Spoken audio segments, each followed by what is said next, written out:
మోహన నీలకంతి తనువు దీపింప ప్రభాత నిరజ బంధు ప్రభమైన చలము పైన్రంజిల్ల నీలాలక వ్రజ సంయుక్త ముఖారవిందమతి సేవ్యంబై విజృంభింప మా విజయం చెరడు వల్ల కాడు మది ఆవేశించు నెల్లప్పుడు సభాయనం. ఏమిటో ఆ పిల్లలు అంత అందంగా పద్యాలు చదివేస్తున్నారు, నేను అలా చదవలేను, చాలా బెంగగా ఉంది నాకు వాళ్ళ తర్వాత చెప్పాలంటే. ఎంత ముద్దుగా చదువుతున్నారో చిన్న పిల్లలు, చాలా బాగా చదువుతున్నారు. రోజుకు ఒక పెంచేస్తున్నారు పద్యాల సంఖ్య. మొదటి రోజు 2 చదివారు, నేను మరీ ఎక్కువ చదువుతున్నారు రోజుకి రోజు కూడా. ఇవాళ కూర్మావతారం అంతా చెప్పేశారు మనకి పిల్లలు. చాలా ముద్దుగా తృప్తిగా ఉంది. ఎన్నో చోట్ల ప్రవచనాలు చెప్పాను, పెద్ద పెద్ద సభల్లోనూ పెద్ద పెద్ద జనాల్లోనూ చెప్పాను. కానీ ఇంత చిన్నపిల్లలు ఇంతమంది వినడం అనేది నాకు స్కూల్లో పనిచేసినప్పుడు నా స్టూడెంట్స్ నా క్లాసులో నా పరిధిలో వినడమే తప్ప ఇంతమంది ప్రవచనాల్లో చిన్నవాళ్ళు వినడం అనేది కొత్తగా ఉంది. నాకు చాలా ఆనందంగా ఉంది. పిల్లల క్రమశిక్షణ, ఆ పద్ధతి, ఉచ్చారణ, స్వరం అన్నీ తృప్తి కలిగిస్తున్నాయి. చాలా సంతోషం అమ్మ. ఇంకా గోపాలకృష్ణుడి ప్రత్యేకత ఏ రోజు చెప్పుకున్నా ఇంకా ఇంకా చెప్పుకోవాలి అనిపిస్తూ ఉంటుంది. ఆ కృష్ణ పరమాత్మ అసలు మామూలుగా అవతారం ఎందుకు ఎత్తుతారు? అవతారం అంటే ఏమిటి అసలు?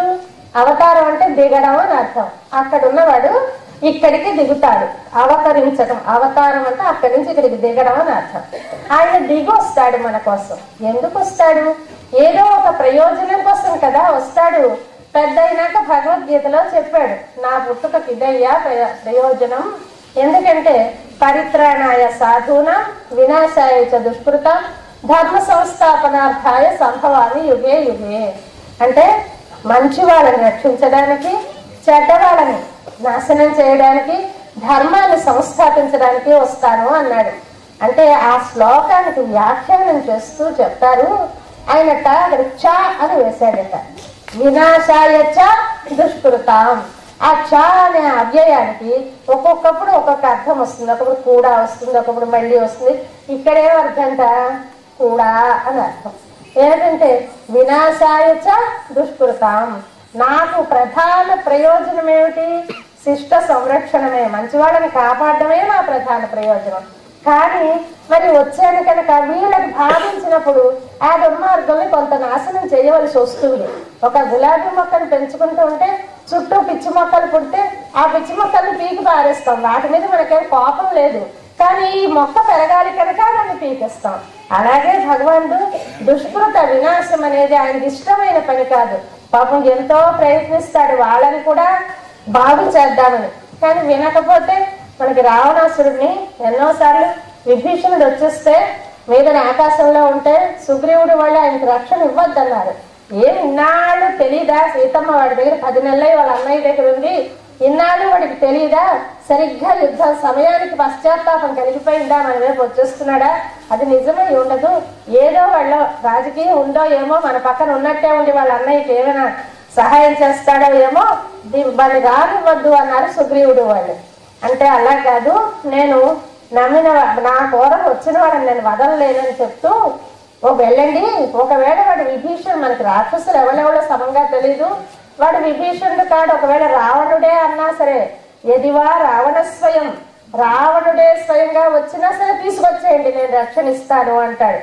అంతలాగా ఇద్దామనుకున్నా పాపం వాళ్ళు దురదృష్టవంతులు కనుక వాడు ననమేయం అన్నట్టు రావణాసురుడు. నా తల ముందుకు వంగదు, పడితే వెనక్కే వంగుతుంది తప్ప ముందుకు పడదు అన్నట్టుట. అలాగ వంగని వాడు కనుక వాడిని చంపవలసి వచ్చింది. కానీ లేకపోతే చంపడు, అందరినీ బాగు చేద్దామనే చూస్తాడు. అంటే అవతార ప్రయోజనం ఏమిటి? రక్షణ. ఆ రక్షణ అంటే అసలు ఏమిటి? రక్షణ అంటే 2 అర్థాలు. ఒకటి మనకి ఇష్టమైన దానిని ఇవ్వడం, 2 మనకు కష్టమైన దాన్ని తొలగించడం. ఈ 2 ఎవరు చేస్తే వాళ్ళు మనని రక్షించినట్టు. మనకి ఇష్టమైన దాన్ని ఇవ్వడం, చెడ్డదాన్ని తొలగించడం, అది చెయ్యడమే పరమాత్మ యొక్క అవతార ప్రయోజనం. అలాగా అవతరిస్తాడు కదా స్వామి. అవతరించినప్పుడు కొన్ని ముద్దు చేష్టలు చేస్తూనే ఆ చేష్టల్లో మనకి ఎంతో ఇలాగా అని అనిపించేలాగా చేస్తాడు. అది కృష్ణుడిలో ఉన్నది. ఈ కృష్ణ లీలను ఎందరో మన తెలుగు కోటలది మనం దశమస్కందం చెప్పుకున్నప్పుడు చెప్పుకోవాలి. కానీ ఇంకా సంస్కృత భాగవతంలో అనుభవించారు, మన కృష్ణ కన్నామృతంలో లీలాశకుడు అనుభవించాడు, నారాయణ తీర్థులు అనుభవించారు, ఎందరో సూరదాస్ ఎందరో అనుభవించారు ఆ కృష్ణుడి యొక్క బాల్యలీలలు. అయితే అందరికీ ఒక్కలా దర్శనం అవ్వలేదు. బాల్యలీలు ఒక్కొక్కరికి ఒక్కొక్కలా దర్శనమైన. ఎన్ని చేశాడో అన్ని చేసినవి అందరికీ దర్శనం అవ్వలేదు. ఒక్కొక్కరికి ఒక్కొక్కటి దర్శనం అయింది, అది వాళ్ళు విన్నపించారు. అలాగే మనకి వ్యాస భాగవతంలో ఒక సన్నివేశం, ఆ చిన్నప్పుడు కృష్ణుడు ఏమైందిట, వాళ్ళ వీధిలో ఒక అమ్మాయి పళ్ళు అమ్ముతోంది. పూర్వం మా చిన్నతనాల్లో కూడా ఈ డబ్బులు లేకపోయినా ఏమో మన దగ్గర ఉన్న బియ్యమో ధాన్యమో ఓ సోల నిండా పోసి, సోలలు అనేవారు అప్పుడు పొల పాత్ర, దాని నిండా పోసిస్తే దాని నిండా పళ్ళు పోసి ఇచ్చేవారు. అంటే వినిమయం అంటారు, వస్తు వినిమయం అంటారు చూడండి, అలాగా. అలా మనం ఏమిస్తే దాని నిండా పోసి ఇచ్చేవారు. అలాగే అమ్ముతోందిట ఒక ఆవిడ. అమ్ముతూ ఉంటే క్రీణీహి పో ఫలానీటి, క్రీణీహి భో ఫలాన్, ఫలాలు పళ్ళు అమ్ముతున్నాను, పళ్ళు ఏమో పళ్ళు అంటోంది అనమాట. క్రీణీహి భో ఫలానీటి శ్రుత్వా సత్వర అచ్యుత, శ్రుత్వ విని సత్వరం వేగంగా మన అచ్యుతుడున్నాడే, అచ్యుతుడు అంటే ఏంటో తెలుసా అర్థం? చ్యుతి అంటే జారుట మారుట. ఎప్పుడు జారనివాడు, ఎప్పుడు ఏకరూపంగా మన మీద ప్రేమ పడేవాడెవడో ఆయన అచ్యుతుడు. ఆ అచ్యుతుడు ఏం చేశాడు, పాపం వాళ్ళ అమ్మ ఎక్కడికో వెళ్ళింది, ఇంట్లో లేదు, గబుక్కుని ఏమో తీసుకెళ్తే కానీ అది పళ్ళు ఇవ్వదు. చూసారు ఐస్ క్రీమ్ బండి ఎక్కడ వీధిలోంచి వెళ్తూ ఉంటే పిల్లల ముందర వాడిని ఆపాలి, ఇంట్లోకి వచ్చి అమ్మని డబ్బులు అడిగి వెళ్ళి కొనుక్కోవాలి. చిన్నపిల్లలు గాబరా పడిపోతారు, ముందర వాడిని ఆపిస్తే అమ్మ డబ్బులు ఇస్తుందో ఇవ్వదో గాబరా. అలాగా ఈ బాబుకి వాళ్ళ అమ్మక్క లేదు, ఎలాగా పళ్ళు తెచ్చేసుకోవాలి. అందుకని వెళ్ళి 2 చేతులతోటి ఇన్ని ధాన్యం తీసేట. వాళ్ళ ఇంట్లో ధాన్యం బోలెడు పంటలు కదా, ఇలా ధాన్యం తీసాడు. తీసి ఈ ధాన్యం ఇచ్చేస్తే ఈ దోసెట్ నిండా పళ్ళు పోస్తుంది. దేంతో పట్టుకెళ్తే దాంతో పోస్తుంది కదా, అందుకోసమని దోసెట్ నిండా ధాన్యం తీసుకొని వెళ్ళాడు. ఎవరు వెళ్ళారు? ఏయవు సర్వఫలప్రద, అన్ని ఫలాలు ఇచ్చే కృష్ణుడు తనకి 2 పళ్ళ కోసమని ధాన్యం తీసుకొని పరిగెట్టుగా వెళ్ళాడట. వెళితే అపో గాభరా, అవతలు వెళ్ళిపోతుందో ఏమో పళ్ళదని గాభరా. చిన్న బాబు ఆ పట్టుకోవడం పొందిగ్గా తెలియలేదు. ఇలా ఈ మధ్య కర్ణం అయితే అన్ని ధాన్యం కింద పడిపోయాడు. ఇలా పెట్టుకో చెయ్యి వెళ్ళాడు, కానీ ధాన్యం ఒక్కటి లేదు చేతిలో, దాని నిండా జారిపోయింది.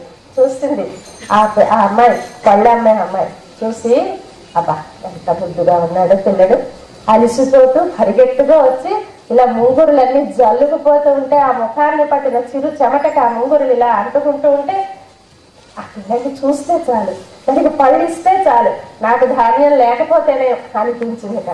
ఫల విక్రయణీ తస్య చ్యుత ధాన్య కరద్వయం. ఆ ఫల విక్రయణి, ఆ పళ్ళమ్మ అమ్మాయి చ్యుత ధాన్య కరద్వయం, ఇలా జారిపోయి వట్టి చేతులు ఉన్నాయి. చ్యుత ధాన్యం అంటే జారిపోయిన ధాన్యం కలిగిన చేతులు చూసి చ్యుత ధాన్య కరద్వయం ఫలై అపూరయ్యత్, ఫలాలతో నింపేసింది ఆ చెయ్యి. మరి తనకి ధాన్యము లేవు, పోలే, ధాన్యం లేకపోతే పోయే. ఆ ముద్దులు పూత కట్టే ఆ పసివాడికి పండిస్తే చాలనిపించి ఆ పళ్ళు కాస్త చేతుల నిండా పోసేసింది. బాబు చక్కగా పళ్ళు తినుకుంటూ వెళ్ళిపోయాడు లోపలికి. ఇది చూసుకునేసరికి భాండై రత్నై అపూరి, ఆవిడ పెట్టుకునే ఇవన్నీ తెచ్చిన ధాన్యాలు అవి పోసుకునే ఒక గిన్నె ఉంది. ఆ గిన్నె అంతా రత్నాలతో నిండిపోయి ఉంది. అలా ఏమిటిది, ఎలా వచ్చే అంటే కృష్ణుడికి నిర్వ్యాజంగా ఏ కోరిక కోరకుండా ఆ బాబు తింటే చాలని పళ్ళు ఇచ్చింది కనుక ఆవిడికి రత్నాలతో నిండిపోయింది. ఇది మనం చేయవలసిన పని. అంటే మనం భగవంతుడి దగ్గరికి వెళతాం, పూజలు చేస్తాం, కానీ ఏం చేస్తూ ఉంటామంటే ఏది చేసినా దానివల్ల మనకు ఒక ప్రయోజనం కావాలనే చేస్తూ ఉంటాం. పరీక్ష పాస్ అవ్వాలనో, ఆరోగ్యం బాగుండాలనో. అయితే కోరడం తప్పు కాదు, భగవంతుడు ఏది కోరితే అది ఇస్తాడు. ద్రౌపదికి చీరలు ఇచ్చాడండి, ఏది మామూలు షాపు వాళ్ళు ఇచ్చే చీరలు కృష్ణుడు ప్రార్థిస్తే ఇచ్చేసాడు. అలాగా గజేంద్రుడికి ప్రాణాలు ఇచ్చాడు, మీకు అష్టమస్కందంలో వింటారు. ఇవన్నీ చేశాడు కదా, అలా అన్ని ఇస్తాడు ఆయనకు అభ్యంతరం లేదు. కానీ మనం దురదృష్టవంతులు. అలాంటి మహాపురుషుడి దగ్గరికి వెళ్ళి ఏదైనా ఇవ్వగలిగిన వాడి దగ్గరికి వెళ్ళి మనం ఒక కోరికతో వెళ్ళడం అనేది ఏమిటంటే, ఒక మహారాజు దగ్గరికి వెళ్ళి మహారాజు గారు అర్ధరాజ్యం ఇచ్చిస్తారు, అమ్మాయిని ఇచ్చిస్తారు. అలాంటి రాజుగారి దగ్గరికి వెళ్ళి ఓ నిమ్మ పండు ఇవ్వవా అని అడిగేట ఒక ఆయన. వాడు ఎంత దురదృష్టవంతుడో. మనం భగవంతుడి దగ్గరికి అల్పమైన కోరికలతో వెళితే అంత దురదృష్టవంతులు అంటారు. అలాగా మనం కోరకుండా ఆ బాబు మీద ఉన్న ముద్దుతో ప్రేమతో ఇస్తే ఏమైంది? ఆవిడికి రత్నాలతో నిండిపోయింది. అలాగే ఏ కామన లేకుండా నిర్వ్యాజంగా భగవంతుడిని చూడడమే అదృష్టం. ఆ భగవంతుని యొక్క భావనే అదృష్టం. భగవంతుని నామ సంకీర్తనే అదృష్టం అనుకోగలిగిన మనస్థితి అలవడాలి అని తన లీలలతో చూపిస్తాడు స్వామి. అదొక చిన్న ముద్దైన లీల. మీకు పిల్లలకి అవి ఇష్టంగా ఉంటాయని చెప్తున్నాను. అది మీకు మట్టిని ఇష్టం ముద్దే కాదు, లోపల ఆంతరమైన అర్థం ఉంటుంది, వేదాంతార్థం ఉంటుంది. ఊరికే కథగా కాదు, కథలో లోపల బోలెడంతా మనకు తెలుసుకోవాల్సింది, మనం ఆచరించవలసింది ఉండేలాగా ఉంటాయి కృష్ణలీలలు. ఇంకా ఇప్పుడు మనం సప్తమ స్కంధానికి వచ్చాం. అమ్మయ్య, సప్తమ స్కంధానికి వచ్చేస్తామంటే చాలా సంతోషంగా ఉంది. ఎందుకంటే పోతన కవిత్వం ప్రారంభమైపోయింది. హాయిగా మనకి ఇందాక ఆ పిల్లలు చదివినట్టుగా ఆ బోధన కవిత్వంలో ఏముంటుందో, ఆ ముద్దులుగా భాగవతమును రచయించుచు గంటమున్న అద్వితీయమేమో పంచదారలో అన్నారు గ్రంథాల పాపేశ్వస్తులు గారు. ముద్దులు కారుతున్నాయి, అలాగే గంటమును పంచదారలో అద్దెవు కాబోలు, లేకపోతే అంత రుచి ఎలా వస్తుంది నాయన అంటారు. అలాగా మందార మకరంద మాధుర్యం అన్న పాట చదివింది కదా, ఆ మందార మకరంద మాధుర్యం ఏమిటో మనకి ఆయన కవిత్వంలోనే తెలుస్తుంది. అలాంటి కవిత్వం ప్రారంభమైంది సప్తమ స్కంధం. అయితే ఇందులో ముందుగా పరీక్షిత్తు శుకుడు, పరీక్షిత్తు వింటున్నాడు, శుకుడు చెప్తున్నాడు కథంతా కదా. మొట్టమొదటి అధ్యాయంలో మీరు విని ఉంటారు. పరీక్షిత్తుకి శాపం వచ్చింది. ఒక మహర్షి మీద చచ్చిపోయిన పామును పడేశాడు, దాహం ఇవ్వలేదని కోపంతో. ఏదో పడేస్తే ఆ శాపం పెట్టేశాడు ఆయన, నువ్వు 6 రోజుల్లో చచ్చిపోతా. ఆ ముని కొడుకు శాపం పెట్టేశాడు, చిన్నవాడకు కూడా శాపశక్తి ఉండేది ఆనాడు. శాపం పెట్టేశాడు. పెట్టేస్తే పాపం 6 రోజుల్లో ఏది వింటే నేను మోక్షానికి వెళ్తాను అని అడిగితే, ఇదిగో భాగవతం వింటే వెళ్తావంటే వింటున్నాడు కదా. అది ఏదో ఒక ప్రయోజనం కోసం వింటున్నాడు, తనకు మోక్షం రావడానికని వింటున్నాడు కదా. మోక్షం రావడానికని విన్నవాడు మోక్షం వస్తుంది సరే, వినేస్తే చాలు కదా. వింటే మోక్షం వస్తుందనే చెప్పారు, దానిలో మరింకేం చెప్పలేదు. వినొచ్చు కదా. అలా వింటూ ఊరుకోవడం లేదు. ఎన్నెన్నో ప్రశ్నలు, ఎన్నెన్నో సమాధానాలు. ఈయన ప్రశ్న వేస్తాడు, ఆయన పొంగిపోతూ సమాధానం చెప్తాడు. ఇద్దరికీ సరిపోయింది, పరీక్షిత్తుకి శుక మహర్షికి. ఇప్పుడు అడుగుతాడు, మరి భగవంతుడు అందరికీ కూడా సర్వసముడు, ప్రియుడు, నెచ్చరి ఆయన కదా. ఆయన విషముని కైవడి, విషముడంటే వాళ్ళకి వీళ్ళకి తేడా చూపించేవాడు, పక్షపాతం ఉన్నవాడు. పక్షపాతం ఉన్నవాళ్ళగా వీళ్ళని రాక్షసుల్ని చంపుతాడు, దేవతల్ని రక్షిస్తాడు. ఎన్ని కథలు విన్నా దేవతల్ని రక్షించాడు, రాక్షసుల్ని చంపాడు. ఇదే కదా చూస్తున్నాం. ఇందాక మనం ఇప్పుడు క్షీరసాగర మథనంలో పాపం చర్చిలో ఇద్దరు ఒక్కలాగే మధించారు. అమృతం పుట్టే వరకు సమంగా వంతులు వేసేసుకున్నారు. వాళ్ళకొట్టి వీళ్ళకొట్టి, వాళ్ళకొట్టి వీళ్ళకొట్టి అలా పంచుకున్నారు. ఆ విషయం కాస్త వాళ్ళు ఎలాగూ పుచ్చుకోలేరు కదా. విషయం ఎవరికి అక్కర్లేదు, దేవతలకి అక్కర్లేదు, రాక్షసులకి అక్కర్లేదు. అది ఎవరికి అక్కర్లేదు, దాన్ని దేవుడికి. మన ఇంట్లో కొంచెం నెయ్యి గట్రా వాసన వస్తే ఈ దేవుడు దీపం పెట్టేద్దాంలే, ఎలాగో మరి మనం వేసుకోలేం కనుక, మనం వాడుకోలేం కనుక దేవుడికి దీపం పెట్టిస్తే, అలాగా వాళ్ళు ఏం చేశారు, వాళ్ళు ఎలాగో వాడుకోలేరు కనుక ఆ విషయాన్ని పరమశివుడిని పిలిచి నాయన నువ్వు స్వీకరించాలి అన్నారు. అక్కడ నిజంగా ఆ పరమశివుడు వాళ్ళ ఆవిడ వాళ్ళ సంస్కారం చూస్తే ఏమిటో మరి అందరూ మంచివాళ్ళే. ఏం ఆశ్చర్యం వేస్తుందంటే అక్కడ వచ్చారు దేవతలందరూ, వాళ్ళ ధైర్యం చూడండి. మింగు మింగు, అదిగో వచ్చేసింది, విషయం వచ్చేసింది, నువ్వు మింగాలి లేకపోతే నేను చచ్చిపోతాం, మింగమయ్యా అని అనుకుంటూ వచ్చారు. మనకి భయం వేసింది, వాడిని మింగేయమంటే అలాగా అనుకోలేదు వాళ్ళు. అంటే వీళ్ళ పరమశివుడు భార్యను చూసి అంటాడు, చూసావా పాపం, కంటే జగముల దుఃఖము, వింటే జలజనిత విషము వేడిని, ప్రభువై ఉంటకు ఆపద గెంటింపగ ఫలము కార్య కీర్తి మృగాక్షి. చూసావా పాపం వాళ్ళు ఎంత గాబరా పడిపోతున్నారో. ఆ జలజనిత విషము వేడిమి ఎంత భయంకరంగా ఉందో విన్నావా. మరి ఇలాంటి కష్టం వచ్చినప్పుడు నేను ప్రభువుని కదా, ప్రభువు వాడు ఆపదలు తీరుస్తేనే కదా ప్రభువు, అలాంటప్పుడే కీర్తి వస్తుంది, ఏం చేయమన్నావు అని అడిగాక. అడిగితే మింగేయండి అంట, మింగేయండి భర్త. ఆశ్చర్యం. అక్కడ పరీక్షిత అడుగుతారు, ఇదేమిటది, కొన్ని దేవతలు మింగేయమంటే మింగేయమన్నారనుకో, ఆ తల్లి ఉమా ఎలా ప్రాణేశ్వరుని ఎలా మింగమన్నది అంటే ఆవిడ మింగెడిదు గరళమనియును మింగెడి వాడు విభుండని కానీ ప్రజలకు మేలని మింగమనే సర్వమంగళ మంగళసూత్రంబు ఎంతమంది నమ్మినదో అంట. ఆ మంగళసూత్రాన్ని ఎంత నమ్ముకుందో తల్లి మింగేయండి అన్నదిట. అలాంటి సంస్కారమైన దంపతులు కనుక వాళ్ళు ఆ విషయాన్ని ఆయన స్వీకరించాడు. ఇలా అంతా అయిపోయిన తర్వాత అమృతం రాగానే సరే ఇంకా వాళ్ళకి అందకూడదు, నేను జగన్మోహన్ అయిపోయి అబ్బా ఎంత అందమో ఎంత వయ్యారమో ఎంత అంత మొగాడయ్యే అందరినీ అల్లరి పెట్టేస్తుంటాడు అందంతో. ఇంకా ఆడపిల్ల అయితే చెప్పాలా. తర్వాత జగన్మోహిని ఇది అయిపోయిన తర్వాత జగన్మోహిని అవతారం టైంకి శివుడు లేట, ఆయన విషం పుచ్చేసుకో వెళ్ళిపోయాడు కైలాసానికి. తర్వాత ఎవరో చెప్పారు ఇలాగ ఆడవేషం వేసుకొచ్చాడండి విష్ణు. అబ్బా ఏమందమో అని అంటే అప్పుడు వెళ్ళి ఒకసారి పరమపదానికి వెళ్తాడు సరదాగా. వాళ్ళిద్దరు ఫ్రెండ్స్ కదా. వెళ్ళి అడుగుతారు శ్రీకంఠుడు, ఏమయ్యా నువ్వు మగవాడివయ్యే అందరినీ ఇలా మరులు కొలుకుతావు, ఆడదానివయ్యావుట ఎంత బాగున్నావో అంటే శ్రీకంఠ నేను నీవయ్యా మరొకమి చిత్తంబు రంజించేదని అంటాడు. నువ్వు శ్రీకంఠ అంటే విషం మింగినవాడా, విషం మింగుతా మింగావు కానీ నా మాయ గ్రహించుకోవడం కష్టమయ్యా అన్నట్టుగా శ్రీకంఠ నేను నీవయ్యా మరొకమా చిత్తంబు రంజించేదనని ఆయన్ని కూడా మాయలోకి కొంతసేపు ఆడపిల్లేమో అనిపించేలాగా చేస్తాడు. ఇలాగా ఆ జగన్మోహినిగా అవతరించి రాక్షసులకి దేవతలకి పంచుతానని చెప్పి అమృతమంతా దేవతలకే ఇచ్చేసి రాక్షసులకి ఏమీ ఇవ్వకుండా చేసింది కదా. ఇలా ఎన్నోసార్లు దేవతల్ని కాపాడడం రాక్షసుల్ని హింసించడం చూస్తున్నాము. మరి ఇది అన్యాయం కదా. భగవంతుడికి వైషమ్య నైర్గుణ్యాలు ఉండవంటారు. వైషమ్యం అంటే ఏమిటి, నైర్గుణ్యం అంటే ఏమిటి? వైషమ్యం అంటే పక్షపాతం, నైర్గుణ్యం అంటే దయ లేకపోవడం. గుణ అంటే దయ, నైర్గుణ్యం అంటే దయ లేకపోవడం. ఆ దయ లేకపోవడం అనేది భగవంతుడికి ఉంటుందా? అలా రాక్షసుని చంపేస్తాడేమిటి, ఏమి అన్యాయం అని పరీక్షిత్తు అడుగుతాడు. అడిగితే ఏంటంటాడు, అబ్బా నీ ప్రశ్నము వర్ణనీయము కదా. ఆహా ఎంత బాగా అడిగావయ్యా, ఎంత చక్కటి ప్రశ్న అడిగావు. ఏదో చెప్తూ ఉంటే మధ్యలో ప్రశ్నలు వేస్తే మాకు టీచర్లకు చికాకేస్తుంది.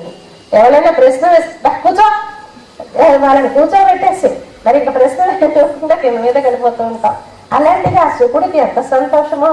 నీ సంప్రశ్నము వర్ణనీయము కదా అంటాడు. అబ్బా ఎంత బాగా అడిగావయ్యా, చాలా పొగడదగిన అడిగావు. ఎందుకు ఆయన మాట పొగడదగినదైనది అంటే ఏమీ లేదు, విష్ణువు యొక్క చరిత్ర అయితే చాలు. అది అడిగినవాడు చెప్పినవాడు కూడా ధన్యుడు కనుక మళ్ళీ మళ్ళీ అడుగుతుంటే మరికొంత కథ చెప్పడం సాగుతుంది కనుక ఇంకా అడిగిన కొద్దీ మరొక వివరంలోకి నా బుద్ధి వెళుతుంది కనుక చాలా అదృష్టమని ఆయన అడిగాడని పొంగిపోతాడండి. పాపం ఎంత ఇష్టమో పరీక్షిత్తుకి శుకుడికి కూడా. అంటాడు చిత్రంబులు త్రైలోక్య పవిత్రంబులు ఏంటి కొసని విష్ణుదేవు చారిత్రంబుల్ అని రావాలి. ఆ పద్యానికి చివర విష్ణుదేవు చారిత్రంబుల్, విష్ణుదేవు యొక్క చరిత్రలు అనాలి. అంటే చరిత్ర వస్తుంది కదా, ఆ తాకిందరా, ఆ తాకిందరా మళ్ళీ అన్నిట్లో వచ్చేలాగా ప్రయోగిస్తాడు పోతనామాచ్యుడు. అందరు చూడండి అలా మళ్ళీ అర్థవంతం కాకుండా ఏదో ఒక ప్రాస కోసం దేవులాడుతూ ఏదో అర్థం లేని మాటలు పడేస్తాడా. ఎంత అర్థవంతంగా ఉంటాయి. చిత్రంబులు త్రైలోక్య పవిత్రంబులు భవలత లవిత్రంబులు సన్మిత్రంబులు ముని జనవన చైత్రంబులు విష్ణుదేవు చారిత్రంబులు. విష్ణుదేవుడి యొక్క చరిత్రలు ఎలాంటివంటే అబ్బా ఎంత గొప్పవయ్యా. చిత్రంబులు, చిత్రం అంటే ఆశ్చర్యం. అబ్బా ఏం ఆశ్చర్యం అండి, ఈయనేమి వింతలు చేస్తాడు. అలా చూస్తుంటే వింటూ ఉంటే అలా ఆహాహా ఆహాహా అనిపిస్తూనే ఉంటుంది. చిత్రంబులు త్రైలోక్య పవిత్రంబులు, 3 లోకాలని పవిత్రం చేసేది. భవలత లవిత్రంబులు, లవిత్రం అంటే కొడవలి. ఎప్పుడైనా మీరు మామూలుగా ఈ కొడవలి ఎట్లా చూసినప్పుడు లవిత్రం ఇలాతే అని అంటుంటే వాడుతుంటూ ఉంటే కొత్త పదాలు తెలుస్తూ ఉంటాయి. లవిత్రం అంటే కొడవలి. భవలత లవిత్రంబులు, భవలత అంటే జన్మం అనేది ఒక తీగ లాంటిదైతే దాన్ని కోసేసే కొడవలి, మళ్ళీ జన్మ లేకుండా చేసేటటువంటివి విష్ణువు యొక్క కథలే. సన్మిత్రంబులు మనకందరికీ ఫ్రెండ్స్ లాంటివి విష్ణు కథలు. ముని జనవన చైత్రంబులు, మునులు అనే జనుల అనే ఒక తోటకానుంటే ఆ తోటకి చైత్రం అంటే చైత్ర మాసం వస్తే వసంత ఋతువు వచ్చినట్టుగా విష్ణు కథలు ఉంటే మునుజనులు పులకించిపోతారు. అటువంటివి విష్ణు కథ చారిత్రములు అడిగావయ్యా, ఎంత గొప్ప వాటి అడిగావు. కానీ అయితే నీ ప్రశ్నకు సమాధానం చెప్తాను అంటూ చెప్తాడు. ఏమిటి, రాక్షసులను ఎందుకు ద్వేషిస్తాడు, దేవతలను ఎందుకు కాపాడుతాడు? ఇది చాలా వింతగా ఉంది అని ప్రశ్నించాడు. అని నిజమే, దేవానాం దానవానాంచ సామాన్యం అతి దైవతం. ఆయన దేవతలకి దానవులకి కూడా కామన్ ప్రాపర్టీ, ఆయన ఇద్దరి వాడు. కానీ ఎందుకు ఇలా చేస్తాడు అంటే దేవతలలో సత్వగుణం అభివృద్ధి చెంది ఉంటుంది, రాక్షసులలో రజోగుణము, యక్షులలో తమోగుణము అభివృద్ధి చెంది ఉంటుంది. రజోగుణము అభివృద్ధి చెందితే దేశానికి ముప్పు, సత్వగుణం అభివృద్ధి చెందితే దేశానికి రక్ష. అంచేత లోకాన్ని కాపాడాలి అంటే సత్వగుణ సంపన్నుల్ని పెంచుకోవాలి, రజోగుణ సంపన్నుల్ని కింది చేయాలి. అంతే తప్ప మనవాళ్ళు కదా, అందరూ నాకు సమానమే కదా అని చెడుని ప్రోత్సహించకూడదు. మనవాళ్ళు ఇప్పుడు బంధు ప్రీతి అనేది చాలా ప్రమాదంగా పరిణమిస్తోంది ఇప్పుడు మన దేశ రాజకీయాల్లో గట్రా. ఆ బంధు ప్రీతి వల్ల మనవాడు అనగానే వాడు ఎంత తప్పు చేసినా వాడిని సైడ్ చేయడం, వాడిని కాపాడేసి వాడి తప్పులన్నీ కప్పుకొని ఇలా చేస్తున్నారు. ఇది చాలా తప్పు. ధృతరాష్ట్రుడి ప్రేమ లాంటిది. పాపం ధృతరాష్ట్రుడు ఏం చేశాడు, ఆయన ఏం తప్పు చేశాడు, వాళ్ళ అబ్బాయి అంటే వెళ్ళి ప్రేమ ఆయనకి అంతే. అతను ఎలాంటి వాడు, అతను మన దుర్యోధనుడు, ఆయన చెప్తాడు జానామి ధర్మం నచమే ప్రవృత్తి, జానామి అధర్మం నచమే నివృత్తి అంటాడు. నాకు ధర్మం ఏదో తెలుసండి కానీ చెయ్యాలని ఉండదు, నాకు అధర్మం ఏదో తెలుసు మా అనాలని ఉండదు, నేనేం చేయను అంటాడు. వచ్చింది పాపం నిజమే. ఇప్పుడు మన పరిస్థితే, మనకి ధర్మం తెలీదా, అబద్ధం ఆడరాదు, సత్యమునే పలుకవలను, ఇవన్నీ మనకు తెలుసు కానీ ఒక్కరోజు ఒక సోమవారం మాత్రం అబద్ధం ఆడకుండా ఉందాం అనుకుని పెట్టుకుని వారానికి ఒక్కరోజు పెట్టుకుందాం. పోనీ పెట్టుకుంటే రోజంతా అబద్ధం ఆడకుండా జరుగుతుందా? జరగదు. మనం పడుకున్నాం అనుకోండి, ఎవరైనా వచ్చారు, వచ్చి తలుపు పెట్టారు, తలుపు తీసాం, పాపం మీరు పడుకున్నట్టున్నారు, మీకు ఇబ్బందిగా ఉందా అని. మనకి నిజంగా ఇబ్బందిగా ఉంది, అవునండి ఇబ్బందిగా ఉందండి అంటాను అంటే బాగుండదు కదా. అందుకని చిన్న అబద్ధాలు మనకి ఆడవలసి వస్తుందో ఏమిటో, కానీ తగ్గించుకునే ప్రయత్నం, మనలో కొన్ని మంచి గుణాలను పెంచుకునే ప్రయత్నం చేస్తూ ఉండాలి. అది పూర్తిగా సత్సుకోగలమా లేదా అది భగవద్ అధీనం. మన ప్రయత్నం మాత్రం మనకు ఉన్నంతలో వాక్ పారుష్యం, ముఖ్యంగా వాక్ పారుష్యం అంటే మాట మోటుగా రావటం చాలా దుర్లక్షణం. మాట మోటుగా వస్తే వాడి నిజంగా మనసు మంచిదైనా మనసు పోసి చూస్తామా, మాట బాగుండకపోతే వాడి ప్రజల్లో మంచి జరగదు. అలాగా ఈ లోట్లు మనకి ఉండకుండా చేయాలి, ఆయనే భగవంతుడే చేయాలనుకోండి. అయితే ఇప్పుడు ఈ రజోగుణ సంపన్నులైనటువంటి రాక్షసుల్ని అంతం చేయాలి, సత్వగుణ సంపన్నులైనటువంటి దేవతల్ని కాపాడాలి, లేకపోతే లోకం నాశనం అయిపోతుంది. అందుకోసం లోకం కోసమే నేను చేస్తాడు కానీ భగవంతుడు ఆయనకి ఎవరి మీద పగలేదయ్యా, ఎవరి మీద ఇష్టం కూడా లేదు అని చెప్తూ, ఇదిగో ఇలాగ రాక్షసుల్ని కాపాడిన సంఘటన నీకు ప్రహ్లాద చరిత్రలో కనిపిస్తుంది అని మొదలు పెడతాడు. మొదలు పెడుతూ అంతకన్నా ముందర శిశుపాల వధ జరిగినప్పుడు ధర్మరాజు ఇలాగే ఆశ్చర్యపోయాడయ్యా ఇలాగే. అప్పుడు నారదుడు అక్కడ ఉన్నాడు, ఆ నారదుడు చెప్పాడు అని ఒక కథ చెప్పాడు. ఏమిటైంది అంటే, శిశుపాలుడు అంటే మన కృష్ణుడికి మేనత్త కొడుకు. కృష్ణుడికి కుంతి ఒక మేనత్త, ఆవిడ కొడుకులు పాండవులు మనకు తెలుసు. మరొక మేనత్త సాత్వతి, ఆవిడ పేరు ఇవాళ ఆ పిల్ల ఎవరో నహుషుడు పేరు అడిగింది. అలాగే ఈ మేనత్త పేరు సాత్వతి. ఆ సాత్వతికి పుట్టాడు పిల్లడు. పుట్టేసరికి మామూలుగా మనందరిలా కాకుండా మరొక చెయ్యి మరొక తల ఉండి పుట్టాడు. 3 చేతులు 2 తలలతో పుట్టాడు. పుట్టినప్పుడు ఆకాశవాణి చెప్పింది, ఎవరైతే ఈ పిల్లల్ని ఎత్తుకున్నప్పుడు ఆ తల ఆ చెయ్యి రాలిపోతాయో, ఆ ఎక్స్ట్రా రాలిపోతాయో వాడు వీడిని చంపుతాడు.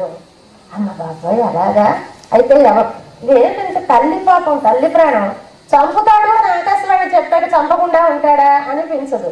ఏమో ఎవడు చంపుతాడు, వాడిని బతిమాలకుందాని చంపొద్దని ఎవళ్ళు వస్తే వాళ్ళకి ఎత్తుకుందికి ఇస్తాడు. కృష్ణుడు ఆ పిల్లడి కన్నా ఒక 6-7 ఏళ్ళే పెద్దవాడు. అంత చిన్న పిల్లల్ని ఎవడు ఎత్తుకోమన్నారు. కానీ కృష్ణుడే ఒకరోజు అప్ప నేను ఎత్తుకుంటాను, నీ కొడుకు నేను ఎత్తుకుంటాను, నేను ఎత్తుకుంటాను అంటే నువ్వేం ఎత్తుకుంటావురా, పడేస్తావు నేను పడినత్త ఇయ్యి అన్నట్ట. సరే ఇచ్చింది. వాడు ఎత్తుకోగానే ఈ తల చెయ్యి పట్టింది. నా మేనల్లుడా నా కొడుకుని చంపుతాడు. ఆవిడ కొంచెం ధైర్యం వచ్చింది. నా మేనల్లుడు ఎందుకు చంపుతాడే నా కొడుకుని అనుకుని. ఇంకా చిన్నతనంలో చాలా సన్నిహితంగా మేనత్తలు మేనల్లుడు ఉంటారు. పెద్దయ్యాక ఎలా ఉన్నా ఆ స్థితిలో ఉందేమో అనుకని, నాన్న శిశుపాలని నువ్వు చంపకరా ఇలాగ చెప్పింది ఆకాశవాణి చిన్న పిల్లడితోటే. ఆ పసిపిల్లడు అన్నట్ట, అత్త నేను ఎందుకు చంపుతాను, 100 తప్పులు చేసే వరకు చంపను అన్నట్టు. 100 తప్పులు ఎందుకు చేస్తాడే అనుకుంది ఆవిడ. బాబు వాడి పుట్టిందే నుంచి కృష్ణుడిని తిట్టడమే ప్రయోజనంగా పెరిగాడు.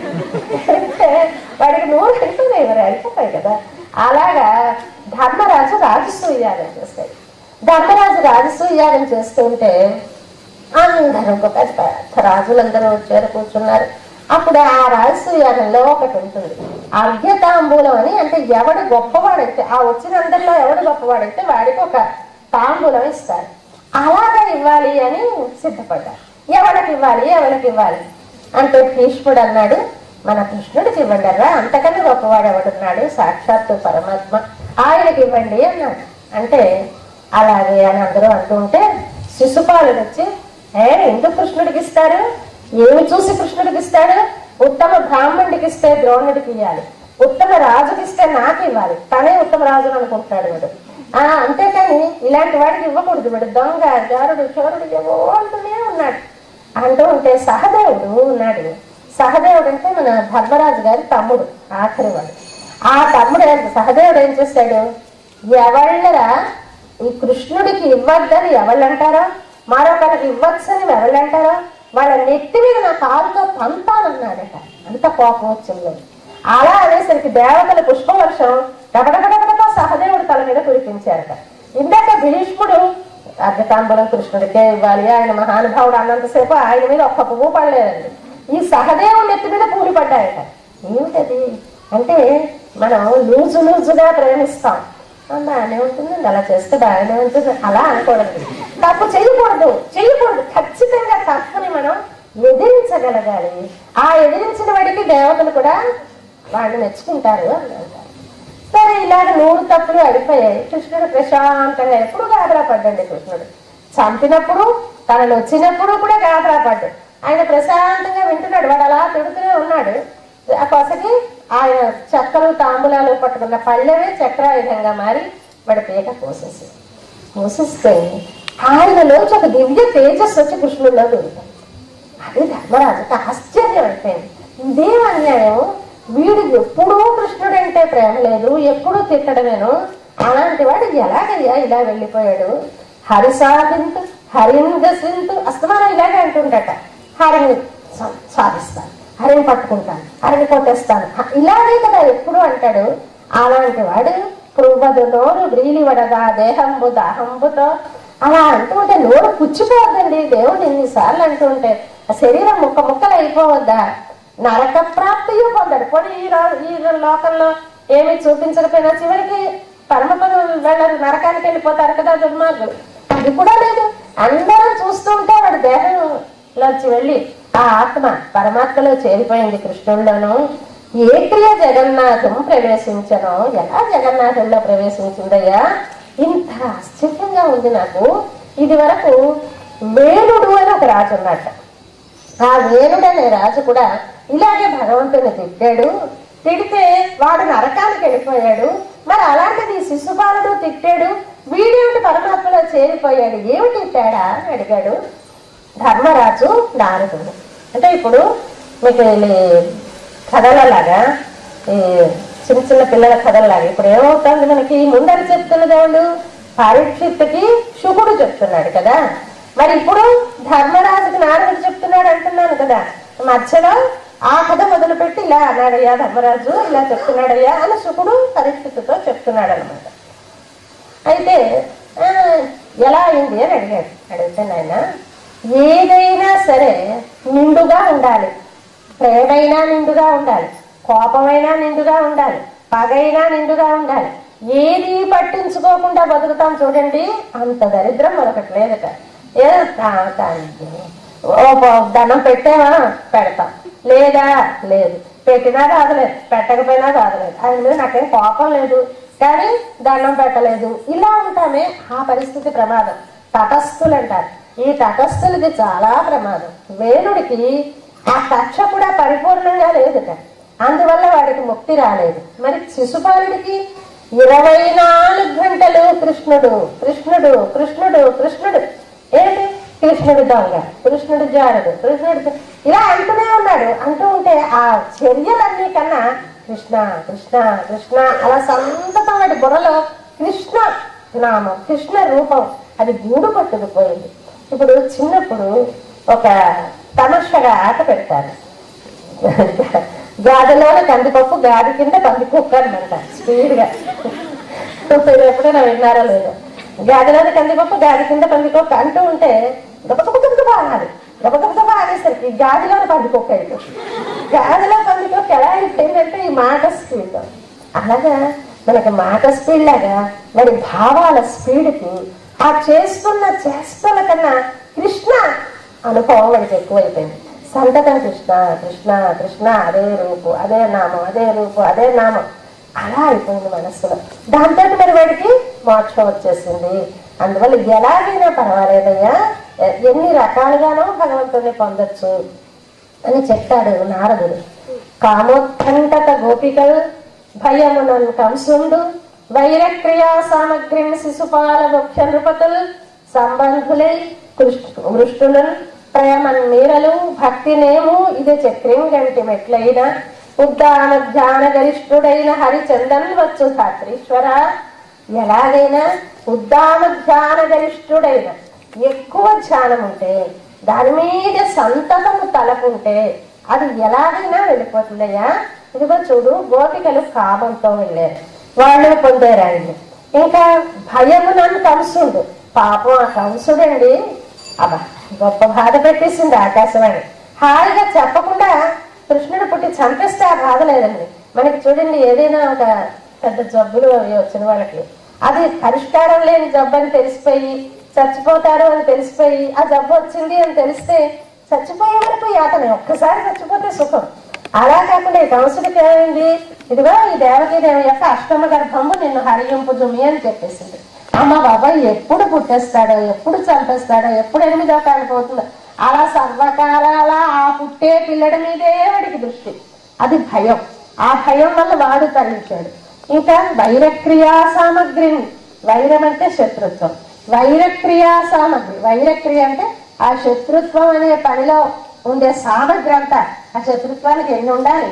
కోపం, ఆవేశం, మనస్సులో అదే ఆలోచన, ఇలా సాగి శిశుపాలుడు మోక్షానికి తిరిగాడు. భగవంతుడే నేను వాళ్ళకి లొంగుతాను అనుకున్నప్పుడు ఎవళ్ళు అడ్డలేరు.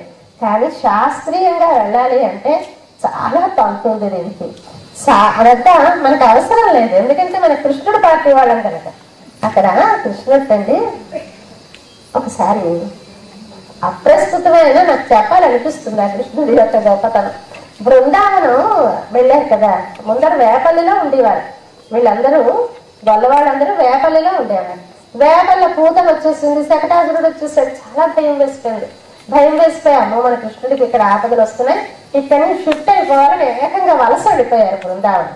అయితే ఇక్కడి నుంచి వెళ్ళిపోవాలన్నదే వాళ్ళ దృష్టి, కానీ ఆ బృందావనం ఎలా ఉందో ఏమిటో వాళ్ళకి తెలియదు. పెద్ద విశాలమైన స్థలం ఉంది, వెళ్ళిపోదామని సిద్ధపడిపోయారు. కాబట్టి ఆ బృందావనం నిండా పల్లేరుకాయట. పల్లేరుకాయలు అంటే ఎలా ఉంటాయి తెలుసు మీకు? తెలియదేమో, పల్లెటూళ్ళలో ఉంటాయి. అది చుట్టూ ముళ్ళు ఉంటాయి కాయకి, ఒకవైపే ముళ్ళు ఉండదు, చుట్టూ ముళ్ళు ఎక్కడ కాలు వేసినా గుచ్చుకుపోతాయి. అలాంటి పల్లేరుకాయల అడవిక ఆ బృందావనం. అక్కడికి వెళ్ళిపోతున్నారు వీళ్ళు ఆవుల్ని తోలుకో. ముందర ఆవులు వెళతాయి, వెనక అతను గొల్లలు వెళతారు. ముందు ఆవులకి పాపం ఆ పల్లేరుకాయలు ముళ్ళు గుచ్చుకుపోతాయి. అప్పుడు చూసి భగవానుడు భగవత కృష్ణేన అక్లిష్ట కర్మణ, ఎంత కష్టమైన పనైనా సులువుగా చేయగల ఆ కృష్ణుడు శుభేన మనసాధ్యాతం, మంచి మనస్సుతో ధ్యానించాక ఏమని, గవాం వృద్ధిమీప్సత, మా ఆవులన్నీ చల్లగా ఉండాలి అనుకున్నాడట. అనుకునేసరికల్లా ఏమైంది, ఆ బృందావనం వెళ్ళేసరికి అక్కడల్లా పల్లేరుకాయలు పత్తాలు ఏమిటండి, పచ్చగడ్డ ఏకంగా బృందావనం అంతా ఉత్పన్న నవసష్పాఢ్యం, తాజా గడ్డితో నిండిపోయిందట. విష్ణు పురాణంలో చెప్తారు. ఇట్లాగా మనకు ఆ ఎందుకు అలా అయింది, అక్కడ గడ్డి కృష్ణ పల్లేరుకాయలు పోగొట్టవా, గడ్డి పుట్టించవా అని అడిగాయండి ఆవులు. వాటికి అడగడం వచ్చా? ఏమి కాదు. కానీ ఎందుకు అలా అయింది? అవి కృష్ణుడు ఆవులు కనుక, కృష్ణుడు ఆవులు కనుక ఆయనే కాపాడుకున్నాడు. అయితే మనకి ఆవుల కన్నా మనకున్న తేడా, మనకి నోరుంది కనుక మనం ఏం చేయాలి? కృష్ణ నీ వాళ్ళమయ్యా అనాలి, అంతే. మనకి ఆవులకి తేడా అది అనక్కర్లేదు, మనం అనాలి. ఎందుకు? చైతన్యం ఇచ్చాడు కనుక. కృష్ణ నీ వారమయ్యా అంటే మనకి పల్లేరుకాయలు ఉండవండి, అంతా దర్జాయే, అంతా హాయే. అలాంటి వాడు కనుక స్వామి మనను అనుగ్రహిస్తాడు. కానీ శాస్త్రీయంగా ఆలోచిస్తే ఏం చెయ్యాలి? మనకి సాధన సప్తకం అంటారు. సాధన సప్తకం అంటే సాధించడానికి, భగవంతుని పొందడానికి ముందుగా నిన్ను నువ్వు తయారు చేసుకుందుకు 7 ప్రక్రియలు ఉన్నాయి. ముందర వివేకం. వివేకం అంటే వివిక్తము చేసి తెలుసుకొనుట, అంటే ఈ శరీరము వేరు ఆత్మ వేరు అని తెలుసుకొనడం వివేకం. తర్వాత విమోకం. విమోకం అంటే నిన్న చెప్పుకున్నాం, కామ అనభిష్వంగం. అంటే కోరికని పట్టుకోయన్నీ, ఇది లేకపోతే నేను ఉండలేను బాబోయ్ అనకుండా ఏదైనా ఒకటి, ఒక కాఫీ తాగితే ఆ కాఫీ లేకపోతే బుర్ర బద్దలైపోతుంది, కోపం వచ్చేస్తుంది అనే స్థితి ఉండకూడదు. తాగితే తాగం, లేకపోతే లేదు. ఆ కామ అనభిష్వంగా కొంచెం దాన్ని ఇలా కౌగిలించేసుకోవడం, వదిలేయడం విమోకం అంటారు. వివేకము, విమోకము. తర్వాత అభ్యాసం. అభ్యాసం అంటే ప్రాక్టీస్, అంతే. అది ఎలా వస్తుంది? భగవంతుని మీద నీ మనసు ఎలా నిలుస్తుంది? ప్రాక్టీస్ చేయి. ప్రాక్టీస్ ఎలా చేయాలి అంటే ఆసనము. ముందర ఆసన శుద్ధి అని, అంటే ముసలి వాళ్ళం మరి చేయలేం, కానీ చిన్నపిల్లలు ఒక పద్మాసనం వేసుకోను, ఇది ఒకే పోస్టర్లో కూర్చొని ఒక రోజు ఎంతసేపు ప్రేయర్ చేయగలిస్తే అంతసేపు కదిలిపోకుండా. చూసారు, మనం జనగణమని పాడినప్పుడు అలా ఎలా ఉన్నవాళ్ళు అలా ఆగిపోవాలంట. ఎందుకు అలా ఆగిపోవడం అంటే ఆ జాతీయ గీతాన్ని గౌరవించడం అనుకుంటున్నాం మనం. కాదు, నీ మనస్సు స్థిరంగా నిలవాలి అంటే, దేశభక్తి అయినా సరే దైవభక్తి అయినా సరే నిలవాలి అంటే ఒకే పోస్టర్లో ఉండాలి. తిరిగిపోతూ ఉంటే ఆ మనసు కూడా చెలించేస్తూ ఉంటుంది. అందుకని మఠం వేసుకొనో లేకపోతే కళ్ళు మూసుకొని నించునో ఎలాగోలా ఒకే పద్ధతిలో ప్రేయర్ చేసినంతసేపు ఉండగలగడం అలవాటు చేసుకోవాలి. దీన్ని ఆసనం అంటారు, అభ్యాసం. తర్వాత క్రియ. క్రియ అంటే మనం అందరం రోజు 5 యజ్ఞాలు చేయాలి కదా. 5 యజ్ఞాలు బాబాయ్, మనం అక్కడి నుంచి నెయ్యి సమిధలు ఇవన్నీ తెచ్చుకో యజ్ఞాలు చేయగలమా? మనం అందరం అక్కర్లేదు. మనకి చెప్పిన యజ్ఞాలు ఏంటంటే దేవ, పితృ, భూత, మనుష్య, బ్రహ్మ అని ఇవి 5 రకాలైన యజ్ఞాలు మనం అందరం చేయాలి. ఏమిటి అంటే దేవయజ్ఞం అంటే దేవుణ్ణి పూజించటం. కాసేపైనా రోజు ఒక ఊదవత్తి పుల్లైనా వెలిగించుకొని, తండ్రి నాకు ఈ మనుష్య శరీరాన్ని ఇచ్చావయ్యా.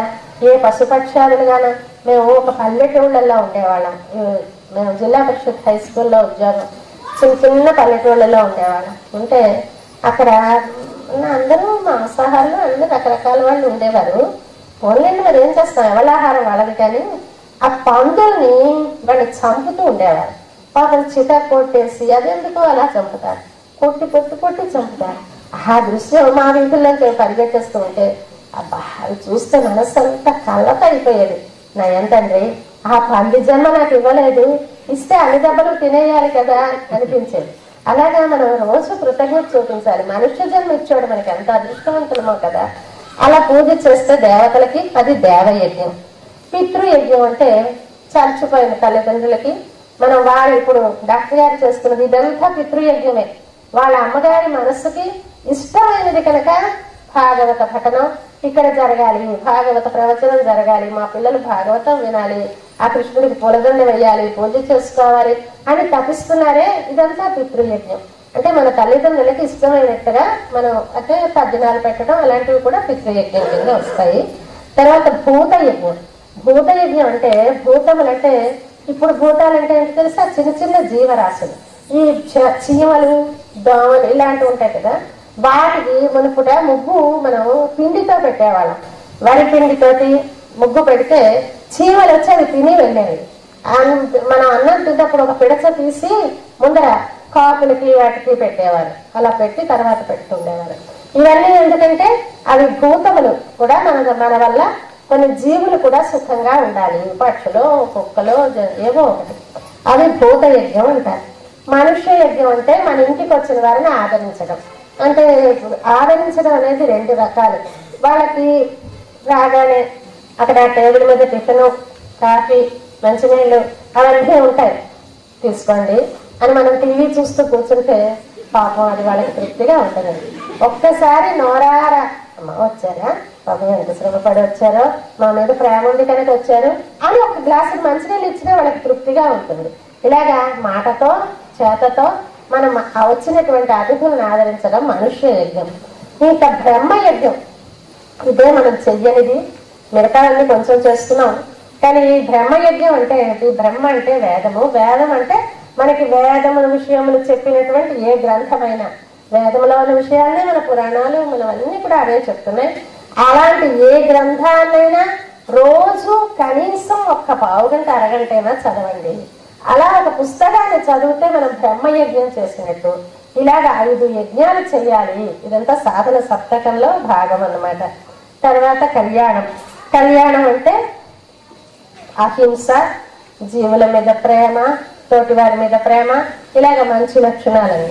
తర్వాత అనవసాదం, అనుద్ధర్ష అంట.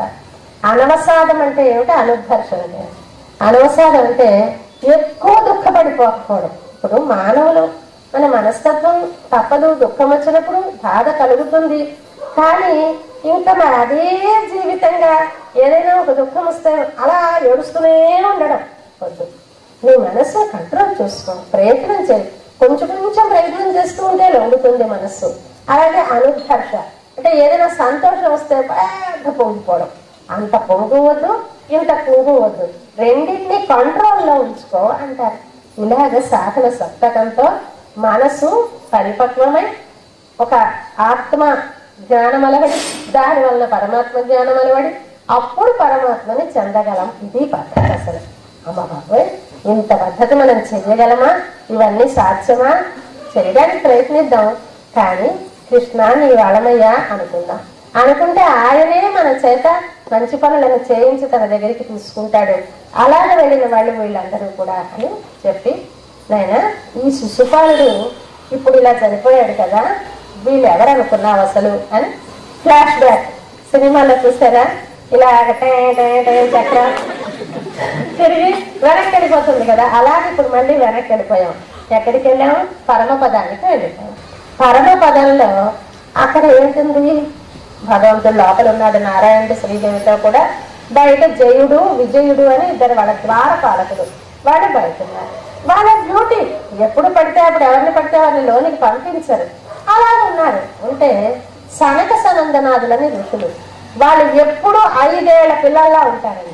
పెద్దవాళ్ళు అవి గడ్డాలు మిసాలు వాళ్ళు వస్తే వీళ్ళు భయపడుతురు. వాళ్ళు 5 ఏళ్ల పిల్లల్లా ఉండి వచ్చారు. వచ్చి మేము లోపలికి వెళ్తామన్నా అంటే తప్పు, మీరు వెళ్ళకూడదని అడ్డేసేది.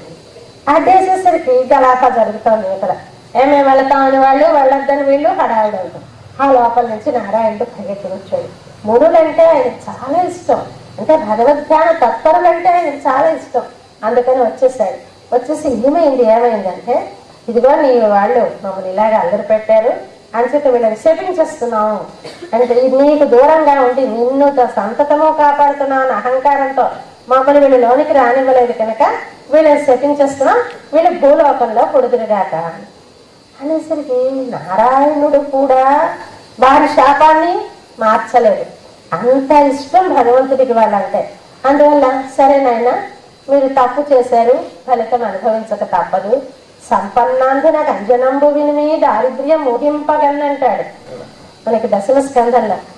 సంపన్నాంధుడి బాగా ఏదైనా ఒక సంపద, డబ్బు కానీ పదవి కానీ ఒక పరిస్థితి కానీ దేని వల్ల కానీ వీడికి అహంకారం వచ్చి గుడ్డితనం వచ్చేస్తుంది. అంటే దానికి ఏమి యుక్తాయుక్త విచక్షణ జ్ఞానం నశించిపోతే అప్పుడు అంజనం అయ్యాయింట్మెంట్ లాంటిది దారిద్ర్యం. దారిద్ర్యం అంటే డబ్బు ఉంటే డబ్బు పోతే దారిద్ర్యం, ఆ పదవి ఉంటే పదవి పోతే పదవి దారిద్ర్యం, ఒక స్థితిలో ఉంటే ఆ స్థితి తగ్గిపోతే అదొక దారిద్ర్యం. అలాగా ఇప్పుడు వీళ్ళకి ఏమైంది? పాపం వాళ్ళ పదవి కాస్త పోయింది, వాళ్ళని భూమిలో అవతరించమన్నారు.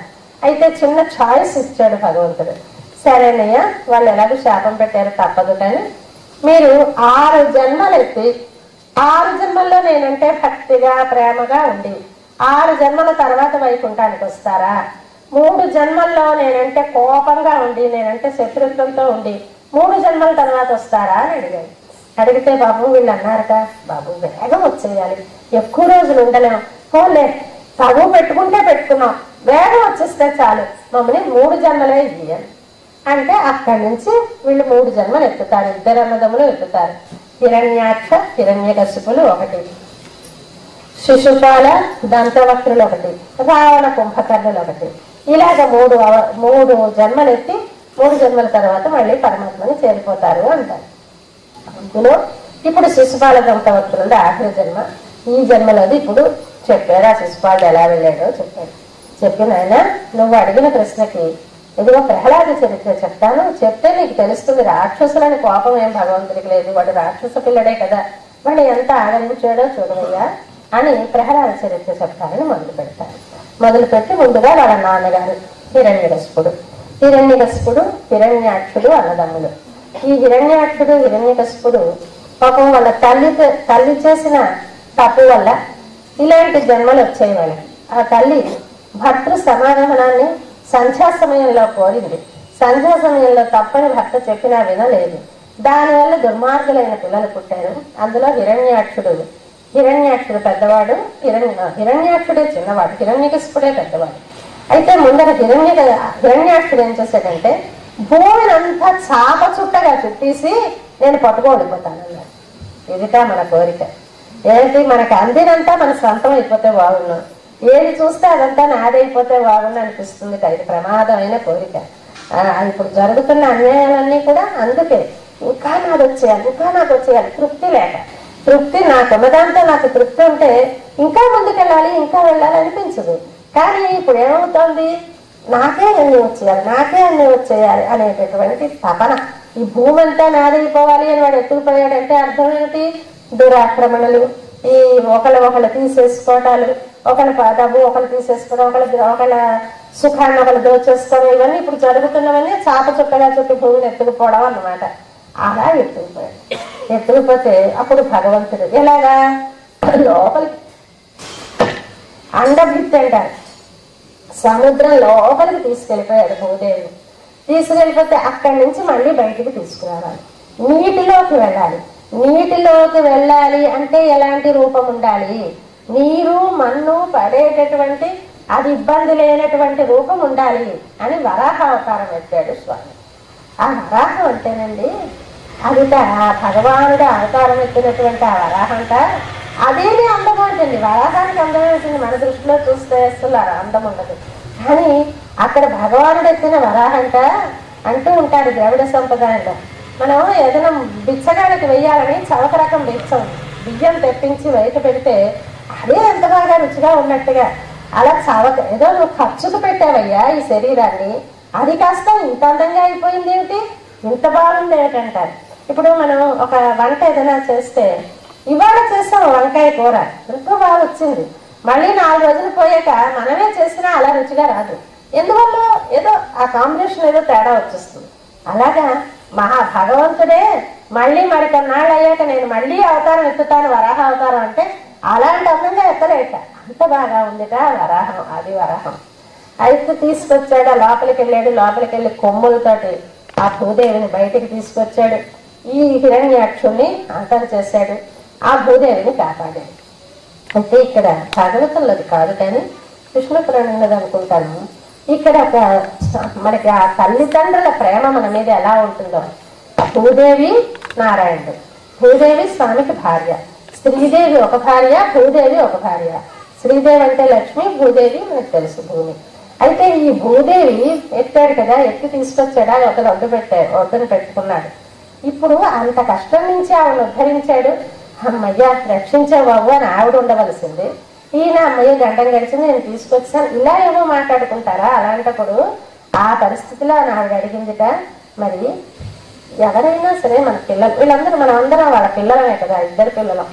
అందుకని మన పిల్లలు ఎలాగో వాళ్ళు మోక్షాన్ని పొందుతారండి అని అడిగింది. ఏముంది, చివరి క్షణంలో నన్ను తలుచుకుంటే వాళ్ళు మరీ అక్కర్లేదు, బతుకున్నాడు ఎలా ఉన్నా పర్వాలేదు, చివరి క్షణంలో ఏది తలుచుకుంటే అది పొందుతారు కనుక నన్నే తలుచుకుంటే నేను తాళం తీసుకెళ్ళిపోతాను నా దగ్గరికి అన్నాడట. అంటే ఆవిడికి బెంగ వేసింది. అయ్యో చివరి క్షణంలో వీళ్ళకి తెలివి ఉంటుందా ఏమైనా, ఒక అపవాత పిత్తాలు కమ్మేస్తాయి, అయినా ఇన్నాళ్ళ ఏది అలవాటు పడ్డారో అదే అలవాటులో ఉంటారు, అంచేత వీళ్ళు పాపం ఏం చేయగలరో ఏమో అని బెంగ అనిపించి, ఎలాగండి వాళ్ళు ఎలాగా మిమ్మల్ని తలుచుకోగలరో లేరో అన్నది. అంటే చిన్న కన్సెషన్ మళ్ళీ అన్నట్టు ఒక్క మాట కదా అన్నాను, చివరికి మరణ సమయంలో తలుచుకోవాలి అన్నాను, వాడైతేనే నేనైతేనే నేనే తలుచేసుకుంటాను లేవండి అన్నాడట భగవంతుడు. ఎంత ప్రేమో చూడండి ఆయన. మనకి చరమ శ్లోకాలు అంటారు. చరమ శ్లోకాలు అంటే చివరి మాట అని అంటారు. చివరి మాట అంటే ఇప్పుడు ఏదో ఒక బేరం చేస్తాం, వాడు 10 రూపాయలు చెప్తాడు, మనం 5 రూపాయలకి అడుగుతాం, వాడు 2 రూపాయలు తగ్గుతాడు, మనం 2 రూపాయలు ఎక్కుతాం, చివరిగా ఇది చివరి మాట మరి ఇంకా లేదు బేరం, ఇంతకిస్తే ఇయ్యి లేకపోతే లేదు అన్నాం. అంటే ఏమన్నమాట, దానిని మించినది మరి లేదు. అలాగే మనకి వారు ఒక చివరి మాట చెప్పారు, అన్ని అవతారాల్లోనూ ఒక్కొక్క చివరి మాట చెప్పారు. వైష్ణవ సంప్రదాయంలో వాటిని చరమ శ్లోకం అంటారు. మనకి కృష్ణుడు భగవద్గీతలో చెప్పిన సర్వధర్మాన్ పరిత్యజ్య ఆయన చరమ శ్లోకం. అలాగే ఈ వరాహస్వామి చెప్పినటువంటి చరమ శ్లోకం ఇది అంటారు. ఏం చెప్పాడంటే, పర్వాలేదు బెంగ పెట్టుకోవద్దు, స్థితే మనసి సుస్వస్థే శరీరే సతియో నరః ధాతు సామ్యే స్థితే స్మర్త విశ్వరూపంచ మామజం. వాడి మనస్సు వాడికి లొంగి ఉన్నప్పుడు, సుస్వస్థుడై ఉన్నప్పుడు, మామూలుగా ఆరోగ్యంగా ఉన్నప్పుడు, ఇంకా ధాతు సామ్యే, ధాతువులంటే కఫము వాతము పిత్తము అన్ని కరెక్ట్ గా ఏ పాళలో ఉండాలో ఆ పాళలో ఉండే ఆరోగ్యంగా ఉన్నప్పుడు, స్మర్త విశ్వరూపంచ మామజం, విశ్వరూపుణ్ణైన నన్ను కానీ ఆయన తలుచుకొని వాడు తలుచుకొని ఉంటే అప్పుడు ఏం చేస్తాను, తతస్థం మ్రియమాణంతు కాష్ట పాషాణ సన్నిభం. వాడు చచ్చిపోయే టైంకి ఎలా అయిపోతాడు, కాష్టంలాగా పాషాణంలాగా కర్రముద్దులాగా ఒక పాషాణం అంటే రాయిలాగా అయిపోతాడు, ఏమీ చలనం ఉండకుండా అయిపోతాడు, కాష్ట పాషాణ సన్నిభం. అలాంటి వాడిని అహం స్మరామి మద్భక్తం, నేనే వాడిని స్మరిస్తాను. పాపం వాడు స్మరించలేడు కదా ఆ స్థితిలో, పట్టప్పుడల్లా నన్ను వాడు స్మరిస్తే ఆ చివరి స్థితిలో నేనే వాడిని స్మరించి అహం స్మరామి మద్భక్తం నయామి పరమాం గతిం. పరమాం గతిం ఉత్తమ గతికి నయామి. ఆ నయామి అన్న క్రియలో ఉందిటండి అందమంతా. నయామి అంటే ఇలా పొదవి పట్టుకొని తీసుకెళ్తాను, నేను జాగ్రత్తగా తీసుకెళ్తాను. ఎందుకంటే చచ్చిపోవాలి అంటే బోల్డ్ అంత వేదన ఉంటుందని, మరణ వేదన చాలా కష్టమని అంటూ ఉంటారు కదా, అలాంటి వేదన ఏమి వీడికి అంటకుండా నేను దగ్గరుండి పొదివి పట్టుకొని తీసుకెళ్లిపోతాను నా దగ్గరికి అని చెప్పాడట భగవంతుడు. అంత ప్రేమ మన మీద స్వామికి. ఇంకా మనకేం భయం కనుక మరి ఏం చేయాలి, మనం ఒక్కటే చేయాలి, రామ కృష్ణ వాసుదేవ పుండరీకాక్ష అని మనకి తీరుపాటు ఉన్నప్పుడల్లా అంటూ ఉంటే ఆయనే మన సంగతి చూసుకుంటాడు అంటారు. ఇలాగా ఈ వరాహ అవతారంలో హిరణ్యాక్షుడిని చంపేశాడు. చంపేస్తే హిరణ్యకశిపుడికి తర్వాత తెలిసి చాలా ఆగ్రహం వచ్చింది. నా తమ్ముడిని ఇలా చంపేశాడు, ఇంత దుర్మార్గుడు, వీడిని ఎలాగైనా నేను అంతం చేసేస్తాను, వీడి పని పట్టేస్తాను, నారాయణుడిని అంతం చేసేస్తానన్నాడు. వెతిగాడు, అన్ని దేశాలు వెళ్ళి వెతిగాడు, ఎక్కడా కనపడలేదు నారాయణుడికి. అభ్యాసం నారాయణుడు అనేవాడే లేడనుకున్నాడు. ఏదో మొత్తం మీద పాపం బాధపడుతూ వాళ్ళ అమ్మ అంటే ఇప్పుడు హిరణ్యాక్షుడు చచ్చిపోయాడు కదా, దితి కొడుకులు వీళ్ళిద్దరు. ఆ దితి ఏడుస్తోంది కొత్త కొడుకు చచ్చిపోయినాడని. ఆ హిరణ్యాక్షుడి భార్యలు ఏడుస్తున్నారు. వాళ్ళ దగ్గరికి వచ్చి ఓదారుస్తాడండి హిరణ్యకశిపుడు. ఆశ్చర్యం వేస్తుంది, ఈయనకి ఎంత వేదాంతం తెలుసునో ఇదే వచ్చిన చిక్కు. అందరికీ తెలుసునండి వేదాంతం భక్తి, కానీ ఆచరణ మన దగ్గరకు వచ్చేసరికి కొంచెం అడ్డొచ్చేస్తుంది. వీడు చెప్తాడు తల్లితోటి, నీరాగార నివిష్ట పంథుల క్రియన్ నిక్కంబు సంసార సంచారులు మత్తురు కూడి విత్తురు సదా సంగంబు లేదొక్కచు. నీరాగార నివిష్ట పంథులు, నీరాగారం అంటే చలివేంద్రం అంటాము. నీళ్లు వేసంగిలో ఇవ్వడానికి ఒక టెంట్ వేసుకొని అక్కడ అండాలు పెట్టుకో ఉంటారు చూడండి, అది నీరాగారం. మనకి ఇప్పుడైతే హోటల్స్ అలాంటి వాటిలో కూడా కలుస్తూ ఉంటారు. ఏదో ఆ టిఫిన్ కాఫీ తినడానికి వస్తారు, కాసేపు కబుర్లు చెప్పుకుంటారు, మళ్ళీ వెళ్ళిపోతారు. అలాగే ఈ లోకంలో ఒకళ్ళకొకళ్ళ సంబంధం నీరాగార నివిష్ట పంథుల క్రియం. వాళ్ళు ఎలాగైతే వచ్చి కాసేపు ఉండి వెళ్ళిపోతారో అలాగే మనం కూడా ఏదో వస్తాం, మన అవసరాలకు ఉంటాం, మళ్ళీ వెళ్ళిపోతాము. అందుచేత ఎప్పుడూ కలిసి ఉంటాం అన్న మాట లేదు. అలాంటి వాడి కోసం ఎందుకమ్మా ఏడుస్తావు? ఈ ఆత్మ వేరు, శరీరం వేరు. దానికోసం మనం ఊరికే బాధపడకూడదు. ఆత్మకు ఎప్పుడు చావు లేదు. చంపేవాడెవడు, చచ్చేవాడెవడు, ఆత్మనెవడు చంపలేడు. అచ్చమైన శిశులైన వేదాంతం చెప్తాడు. ఎలా అంటే దానికి ఒక కథ కూడా చెప్పి, ఒక రాజు ఆయన పోతే వాళ్ళ భార్యలు ఏడుస్తూ ఉంటే యముడు వచ్చి ఆవిడను ఓదారుస్తూ చెప్పాడు, బహుమాత్రపు చోద్యము దేహి పుట్టుచు చచ్చుచునుండ చూచెదను చావక మానడు వారి కంగి. ఏదో పుడుతున్నారు, చచ్చిపోతున్నారు, కానీ అందరినీ చూస్తూ ఏదో తమరు చావరన్నట్టు అలా చూస్తూ ఉంటారు. ఈ చచ్చిన వారికి ఏడ్చెదరు చావున కొల్లక దాగవచ్చునే ఎచ్చట పుట్టెన అక్కడికి నరుగుట నైజము మనవాడికి. ఎక్కడ పుట్టామో అక్కడికి వెళ్ళిపోతాం, దానికోసం ఏడుపెందుకు అని ఇలాగ వేదాంతం చెప్తాడు. ఎంత బాగా చెప్తాడో వేదాంతం. మరి ఆచరణకి లేదు. ఎలాగంటే ఎవళ్ళు ఒకళ్ళను చంపేవాడు లేడు, చచ్చేవాడు లేడు, ఆత్మ ఎప్పుడు చావదు, శరీరం శాశ్వతం కాదు. ఇంత వేదాంతం చెప్పాడా? మా తమ్ముడిని చంపిన నారాయణుడిని చంపేస్తాను అంటున్నాడు. మరి అక్కడ లేదు. మరి చావు తప్పదు, చావు కోసం ఏడవకూడదు అంటాడు. చావు లేకుండా వరం కోరడానికి వెళ్ళి బ్రహ్మ దగ్గర తపస్సు చేస్తాడు. ఇలాగ పరస్పర విరుద్ధమైనటువంటి మనస్తత్వం ఉంటే అసుర ప్రకృతి. అంటే చెప్పేదానికి చేసేదానికి పొంతన ఉండదు. అది చాలా ప్రమాదం అని మన వాళ్ళు ఈ త్రికరణ శుద్ధి అంటారు. మనసు, మాట, చేత ఏకరూపంగా సాగితే, అంటే ఇప్పుడు మాలాంటి వాళ్ళకి మరీ ప్రమాదం. ఉపన్యాసాలు చెప్పేసి మీరందరూ బుద్ధిగా ఉండండి, అస్సలు తప్పు చేయకూడదు, అబద్ధం ఆడకూడదు అనేసి మేము కాస్త ఆడేస్తూ ఉంటే మరీ పాపం వచ్చేస్తుంది. మీరు చెప్పరు కనుక కొంత నయం. ఇప్పుడు అందుకని ఏంటంటే చెప్తారు, మూడు ఏకరూపంగా ఉండాలంటే ఏది మాట్లాడుతున్నావో అదే మనసులో, అంటే మనసులో ఏది ఉందో అదే మాట్లాడాలి. లేకపోతే ఊరుకో. నీకు మనస్సులో ఉన్నట్టుగా మాట్లాడలేవు అనుకో, పరిస్థితులకు అనుకూలం కాదనుకో, ఊరుకో, మాట్లాడక నష్టం లేదు. కానీ మాట్లాడేసి యువతలు మరొకటి మాట్లాడేసి లోపల ఒకలా ఆలోచించేస్తే చాలా తప్పు. అలాగే చెయ్యడం కూడా మనసులో ఏది ఉంది అదే చెయ్యి, లేనిది చెయ్యదు అంటారు. అయితే ఇలాగ మనం మాట్లాడినట్టు మనసులో ఉండాలి అంటే కుదరదు. అటు చెట్టు మనస్సులో ఏముందో మనం ఎంత ఆలోచించగలమో, ఎంత మంచితనం ఉందో అంతే మనకి పైకి వ్యక్తం చేయాలి. అంతేకాని మనం ఒకలాగా చేస్తూ ఒకలాగా చెప్పడం అనేది చాలా తప్పు అంటారు. అది అలా ఉంటే మన హిరణ్యకశిపుడికి ఏముంది? వాడికి చెప్పేవన్నీ మంచి సూక్తులు ఎంత బాగున్నాయో, ఆచరణలో మాత్రం అది లేదు. తల్లిని మరదలని ఓదార్చేసి తన తపస్సుకు వెళ్ళిపోయాడు. అది చెప్పాడు, అయినా మన అదృష్టం ఉంటే లభిస్తుంది, దురదృష్టం ఉంటే పోతుంది. మనం ఏడ్చినంత మాత్రాన రాదు.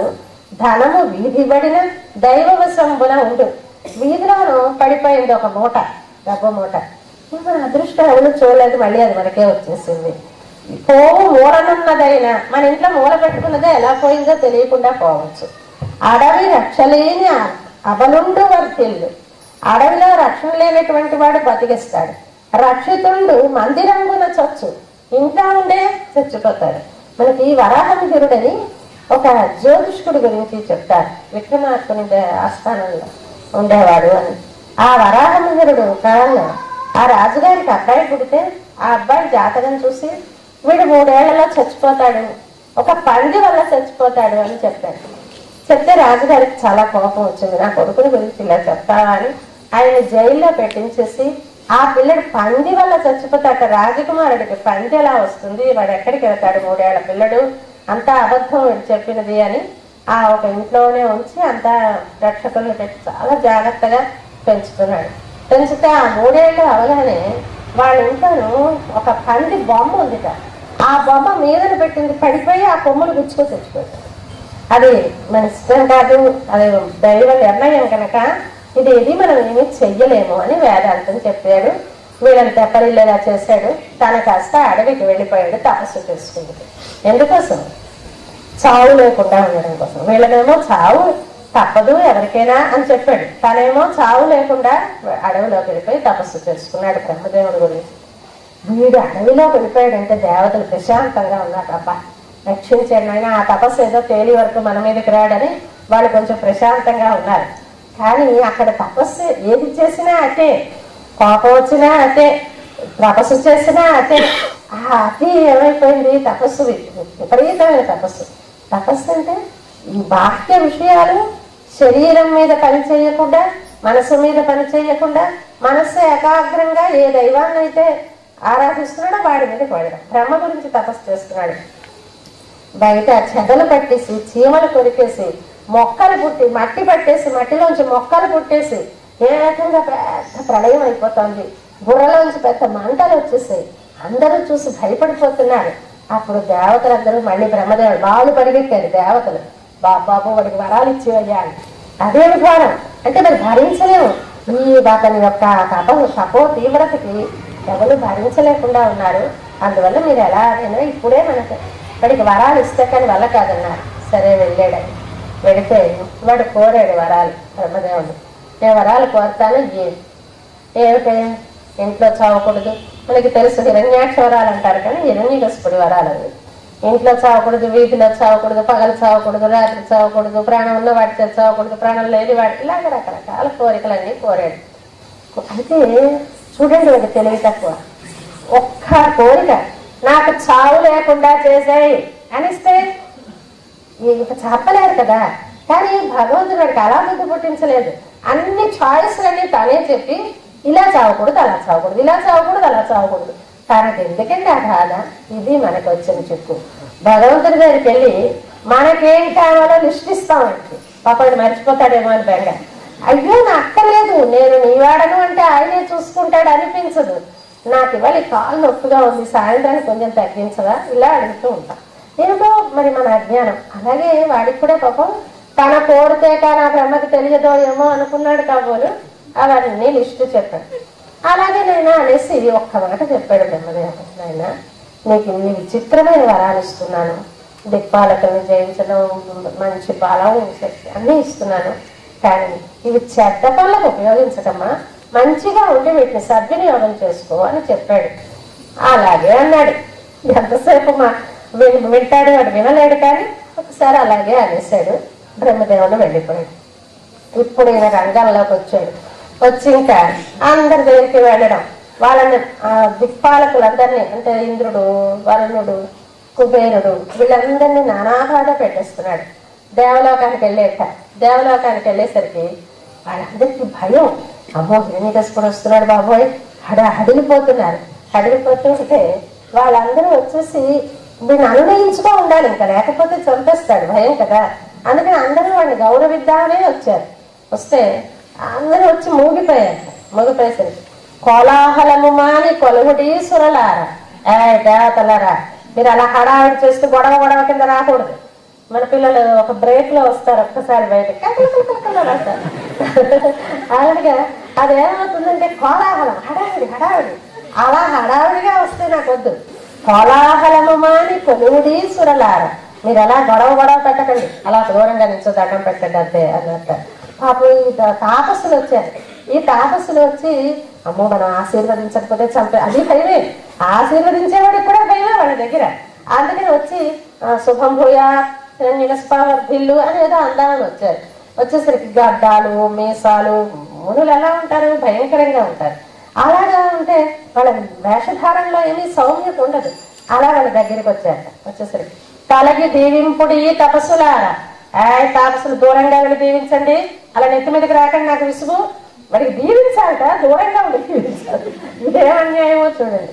తలకి దీవింపుడి తపస్సులారా.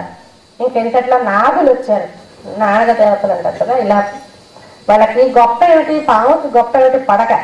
పడగ ఇలా ఎత్తుకొని ఇలా నృత్యం చేసుకున్నట్టు వచ్చారు. పనులెత్తకుడు మీరు పన్నగేంద్రములారా, ఆ పడగ విప్పకండి, ముడుచుగా ఉండండి, వేషం ఇస్తున్నారేంటి అంటున్నట్టు. పనులెత్త ప్రణతులై చనుడు దిక్పాలు రారా. అలా వెళ్ళిపోతున్నారు. వీడు దగ్గరికి రావద్దంటే దూరం నుంచి, ఇదిగో మీరు వెళుతున్నారు కదా, దండం పెడుతూ వెళ్ళండి. ప్రణతులై చనుడు దిక్పాలు రారా. వాడి దర్జా అలా ఉంది, అలా వాడికి వచ్చేసిన వరాలు అలా ఉన్నాయి. ఆడుడి నృత్యంబు అప్సరోజనులారా, ఆడుడి నృత్యంబు అప్సరోజనులారా. అప్సర స్త్రీలు డాన్స్ చేయండి అన్నారు. ఎవడిలో దెబ్బలాడుతుంటే ఎవరు డాన్స్ చేయగలదండి? మా పాత సినిమాలను ఒక జగ్గయ్య అని ఉండేవాడు. ఐ సే డాన్స్ అంటాడు. నేను డాన్స్ చేయండి అంట అనేసరికి ఆ అమ్మాయి పాట పడుతుంది. పువ్వైనా నవ్వైనా పుయ్యమంటే పుయ్యదని, పువ్వైనా నవ్వైనా అది దానంతట అది విరవాలి, దానంతట అది నవ్వు రావాలి. నువ్వు పాడు, నువ్వు గెంటు అంటే వస్తుందా? అది లోపల నుంచి మనస్సుకి ఆనందం రావాలి. కానీ ఆడుడి అప్సరోజులు రారు, ఆడండి అంతే, అమ్మో ఆడకపోతే చంపేస్తున్నారు. అలాగే అందరినీ భయపెట్టేస్తే వాళ్ళు ఊళ్ళో అసలు ఈ గాలి కూడా చిన్న గాలి వేచాలట. ఇలా ఈగలు అవి వస్తే ఒప్పుకోడు. అసలు చాలా పద్ధతి ఉంది. ఇలాగ చాలా భయపెట్టేశాడు.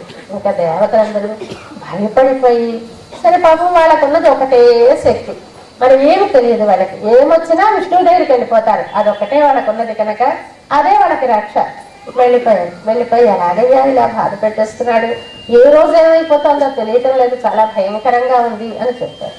చెప్తే పర్వాలేదు, మీరు బెంగ పెట్టుకోకండి, వాడికి టైం రావాలి, కొంచెం టైం పడుతుంది, కానీ నేను అంతం చేస్తాను. వాడికి వాడి పనులే వాడికి నాశనాన్ని తెలుస్తాయి. శుద్ధ సాధులందు, సురలందు, శృతులందు, గోవులందు, విప్రకోటియందు, ధర్మ పదవియందు, తగిలి నాయందు, వాడెన్నడలుగు నాడ హింసనందు. ఇవి మనం చూసుకోవాలి. ఇవి ఉంటే నశించిపోతా ఉంటారు. మంచి సాధులు అంటే అంటే కాషాయ బట్టలు కట్టుకున్న వాళ్ళని మాత్రం అర్థం కాదు. సాధువులు అంటే మంచి వాళ్ళు, శుద్ధ సాధులందు, పవిత్రమైన సాధువులు. ఆ సాధువుల విషయంలోనూ, దేవతల విషయంలోనూ, శృతులు అంటే వేదాల విషయంలోనూ, ఆవుల విషయంలోనూ, బ్రాహ్మణుల విషయంలోనూ, ధర్మం ఆచరించే వారి విషయంలోనూ, భగవంతుడి విషయంలోనూ మనం కానీ చెడు కానీ మనం అనుకుంటే ఆ చెడే మనని నాశనం చేస్తుంది. అలా చేస్తున్నాడు కనుక వాడు నాశనం అయిపోతాడు, మరి బెంగ పెట్టుకోకండి అని చెప్పి వాడికి అబ్బాయి పుడతాడు. ఆ అబ్బాయి మంచి సచ్చరిత్రుడు అవుతాడు. వాడికి హింసిస్తే అప్పుడు వాడికి పతనం వస్తుంది అని చెప్పేస్తే సరే పాపం దేవతలు అలాగే భయపడుతూ వాడి దగ్గర ఒదుక్కుంటూ అలా బతుకుతున్నారు. ఎప్పుడు ప్రహ్లాదుడు పుడతాడా, ఎప్పుడు మనకి ఈ బాధ తప్పుతుందా అని. అప్పుడు మన హిరణ్యకశిపుడికి పిల్లలు పుట్టారు. ఆ పిల్లల్లో వీడు ప్రహ్లాదుడు. హ్లాదము అంటే ఆనందము, ప్రహ్లాదము ప్రకృష్టమైన ఆహ్లాదము. హ్లాదం అంటే ఆనందం. ఆనందంలో రకాలు ఉంటాయి. మనకందరికీ కూడా కొంత ఆనందం ఉంటుంది. మన ఆనందం అశాశ్వతమైన ఆనందం. ఆ ఆనందం ఎప్పుడూ ఒక్కలా ఉండదు. ఇప్పుడు సుఖాన్ని ఎలా పొందుతాం మనము అంటే, మంచి వేసవి కాలంలో అయితే ఏసీ రూమ్ లో పడుకుంటే హాయిగా ఉంటుంది. అయితే ఏసీ రూమ్ సుఖాన్ని ఇస్తుంది కదా. అలా అయితే మంచి జనవరిలో చలి వడకించేస్తుంటే నీకు ఎంతో సుఖం, నాన్న ఏసీ రూమ్ లో పడుకో అంటే గడ్డకట్టిపోతాడు. అప్పుడు సుఖం ఉండదు కదా. అంటే ఇప్పుడు అదే సుఖాన్ని ఇవ్వలేదు. ఇప్పుడు గులాబ్ జాములు ఇష్టం మనకి. ఇవాళ గులాబ్ జాములు తిన్నాం, రేపు గులాబ్ జాములు, ఎల్లుండి గులాబ్ జాములు, ఇలా 5 రోజులు పెట్టారు అనుకోండి. 6వ రోజు గులాబ్ జామ్ పెట్టే ఉంటే చూసుకో అన్నాడు. ఏమి ఎందువల్ల? మరి పదార్థంలోనే కనుక మంచి ఉంటే అది ఎప్పుడూ నీకు మంచిగా కలిగించాలి. లేదు అన్నమాట. పదార్థంలో లేదు మంచి, దేని అది నీ మనసులో. నీ మనసుకి ఏది హితమైతే అది నీకు సుఖం, ఏది అహితమైతే నీకు అది కష్టం. అంచేత ఈ మనసు పదార్థాల్లో ఎక్కడా మంచి చెడు లేవు. వాటిలో ఉంటే అవి ఎప్పుడూ సుఖమే అవ్వాలి, ఎప్పుడూ దుఃఖమే అవ్వాలి కనుక వాటిలో లేదు. అలా ఎప్పుడూ సుఖమే అయ్యేది, ఎప్పుడు మనకు ఆనందాన్ని కలిగించేది ఒక్క భగవద్ విషయం మాత్రమే. భగవానుడు మాత్రం ఎప్పుడూ మనకు ఆనందాన్ని కలిగిస్తాడు, ఎప్పుడూ సుఖాన్ని కలిగిస్తాడు. అలాంటి భగవంతుడిని తలుచుకుంటే అది అసలైన ఆనందం, హ్లాదం. మనందరికీ హ్లాదం ఉంటుంది. ఎప్పుడు ఉంటుంది? ఒక రోజు ఉంటుంది, ఒక క్షణం ఉంటుంది, మళ్ళీ విచారం వస్తూ ఉంటుంది, మళ్ళీ ఆనందం వస్తూ ఉంటుంది. ఇది శాశ్వతమైన ఆహ్లాదం కాదు మనది. కానీ ప్రకృష్టమైన ఆహ్లాదం గలవాడు ప్రహ్లాదుడు. అంటే ఎప్పుడూ ఆనందమే. ఏం చేత? ఎప్పుడూ భగవానుడినే ఆయన ఆరాధించాడు కనుక, ఎప్పుడూ భగవానుడు ఆయన మనసును వదలలేదు కనుక ఎప్పుడూ ఆనందమే ఉంటుంది. అలాంటి అబ్బాయి మన గాంధీ మహాత్మట ఈ ప్రహ్లాదుని చూసి సత్యాగ్రహం నేర్చుకున్నట్ట. ప్రహ్లాద చరిత్ర చదివేట ఆయన. చదివి ఓహో ఎంత బాగుంది ఉపాయం. వాళ్ళ నాన్నగారి మీద తిరగబడలేదు, వాళ్ళ నాన్నగారితో తగువ పెట్టుకోలేదు, ఆయన చెయ్యమన్న పని చెయ్యనలేదు. ఒక్క విష్ణు నామం మాని అంటే మాత్రం నాన్నగారు నేను అది మానలేను. మిగతా ఏమి చెప్పు, చదువుతానన్నా గురువు గారి దగ్గరికి వెళ్ళి వెళతాడు. నాన్నరా నేను బుద్ధిగా నీకు గుర్తులు చెప్తాను వింటాడు. ఒళ్ళో కూర్చుంటాడు. పద్యం చెప్పమ్మా చెప్తాడు. కానీ నా విష్ణువుని మాత్రం పూజించదురా నాన్నగారు, నేను అది మానలేనండి అంటాడు. అంటే తన నమ్మిన సత్యానికి తప్ప మిగతా విషయాల్లో తగవు వైరం లేదు. అది మన గాంధీ గారు ప్రహ్లాదుని చూసి నేర్చుకున్నారట సత్యాగ్రహం. ఆయన అంటారట, మనం దోషాన్ని ద్వేషించాలి కానీ దోషిని ద్వేషించకూడదు. ఆయన బ్రిటిష్ వాళ్ళ మీద ఏం కోపం లేదుట, వాళ్ళతో బాగానే ఉంటారట. కానీ వాళ్ళు చేసిన పని మనకి స్వాతంత్ర్యాన్ని ఇవ్వకపోతే మాత్రం ఎదిరిస్తారు, అంతే. కొడతారు, కొట్టేయండి, జైళ్ళలో పెట్టిస్తారు, పెట్టేయండి, ఏం చేసినా భరిస్తారంతే. కానీ ఆయన నమ్మిన సిద్ధాంతానికి వ్యతిరేకమైనప్పుడు మాత్రం ఒప్పుకోరు. అలాగే ప్రహ్లాదుని చూసి నేర్చుకున్నారు అని అంటారు. అలాంటి ప్రహ్లాదుని గురించి ముందుగా ఆ ప్రహ్లాదుని వ్యక్తిత్వాన్ని తెలియచేస్తూ ఒక పద్యం రాశాడు పోతన. తనయందు అఖిల భూతములందు ఒక భంగి సమహితత్వంబు కలుగువాడు. తనయందు అఖిల భూతములందు ఒక భంగి సమహితత్వంబు కలుగువాడు. ఆయనలో గొప్పతనం ఏంటంటే తన మీద తనకి ఎంత, తన గురించి తను ఎంత హితము కోరుకుంటాడో, హితం అంటే మేలు, ప్రియమంటే అప్పటికి ఇష్టం కలగడం, ఇష్టం కలగడం వేరు, శాశ్వతమైన మేలు వేరు. శాశ్వతమైన మేలు తనకు కలగాలి అని తను ఎలా కోరుకుంటాడో అలాగే అందరికీ కలగాలి అని కోరుకుంటాడు. తన యందు అఖిల భూతములందు ఒక భంగి సమహితత్వంబు జరుపువాడు. పెద్దల బొడగన్న చేరి నమస్కృతులు చేయువాడు. పెద్దల్ని చూస్తే వెళ్ళి నమస్కారం చేస్తాడు. కన్నుదోయికి అన్యకంతల డంబైన మాతృభావము చేసి మరలువాడు. అలా వెళుతున్నప్పుడు ఎవరైనా స్త్రీలు కనిపిస్తే తల్లిలాగా నమస్కారం చేసి పక్కకి తప్పుకుంటాడు అని రాశాడు. ఈ పద్యాన్ని కొందరు విమర్శిస్తారు. ఏంటంటే చిన్నపిల్లడు కదా, 5 ఏళ్ల పిల్లడు కదా ప్రహ్లాదుడు, మరి తల్లి భావం తప్ప వాడికి మరేముంటుంది కనుక. ఇది చిన్న పిల్లడప్పుడు విషయం కాదు, మొత్తం ప్రహ్లాదుడి క్యారెక్టర్ చెప్తున్నారు ఈ పద్యంలో. పెద్దవాడయ్యాక కూడా ఆయన బుద్ధులు అలాగే ఉండేది. ఇంకా తల్లిదండ్రుల భంగి ధర్మవత్సలతను దీనులగావ చింతించువాడు. తల్లిదండ్రులు ఎలాగైతే తన పిల్లలకు మేలు చూడాలనుకుంటారో అలాగే దీనులకు, అంటే దీనులంటే చాలా పాపం వాళ్ళ పని వాళ్ళు చేసుకోలేని స్థితిలో ఉన్న వాళ్ళని కాపాడుతూ ఉంటాడు అంటారు. ఇందులో తనయందు అఖిల భూతములందు ఒక భంగి సమహితత్వంబు జరుపువాడు అన్నది చాలా పెద్ద క్వాలిఫికేషన్. తనయందు మిగిలిన అందరి మీద ఒకేలాగా హితము చూస్తాడు అన్నారు. ఎలాగది సాధ్యం? తనని తాను చూసుకున్నట్టు ఒకళ్ళని ఎలా చూడగలం కనుక, అంటే ఆత్మ తత్వం తెలిస్తే, ఆత్మ గురించి అసలు మనకి ఒక ఐడియా వస్తే అలాగే చూడాలి, అలాగే చూడగలరు. ఏమిటి అసలు ఆత్మ లక్షణం అంటే, ఆత్మ ఎంత ఉంటుందో తెలుసా? మన హృదయ ప్రదేశంలో ఆత్మ ఉంటుంది. ఆ ఆత్మ ఎలా ఉంటుంది అంటే దాని పరిమాణం ఎంత అంటే ఒక ధాన్యపు గింజ తీసుకొని ఆ చివర కనుక 100 ముక్కలు చేయగలిస్తే, ఇదే సాధ్యమయ్యేది కాదు, ఊరికే చెప్తాను. ఆ 100 ముక్కల్లో మళ్ళీ ఒక ముక్క తీసుకొని మళ్ళీ 100 చేయగలిస్తే అది ఎంత ఉంటుందో ఆత్మ అంత ఉంటుంది.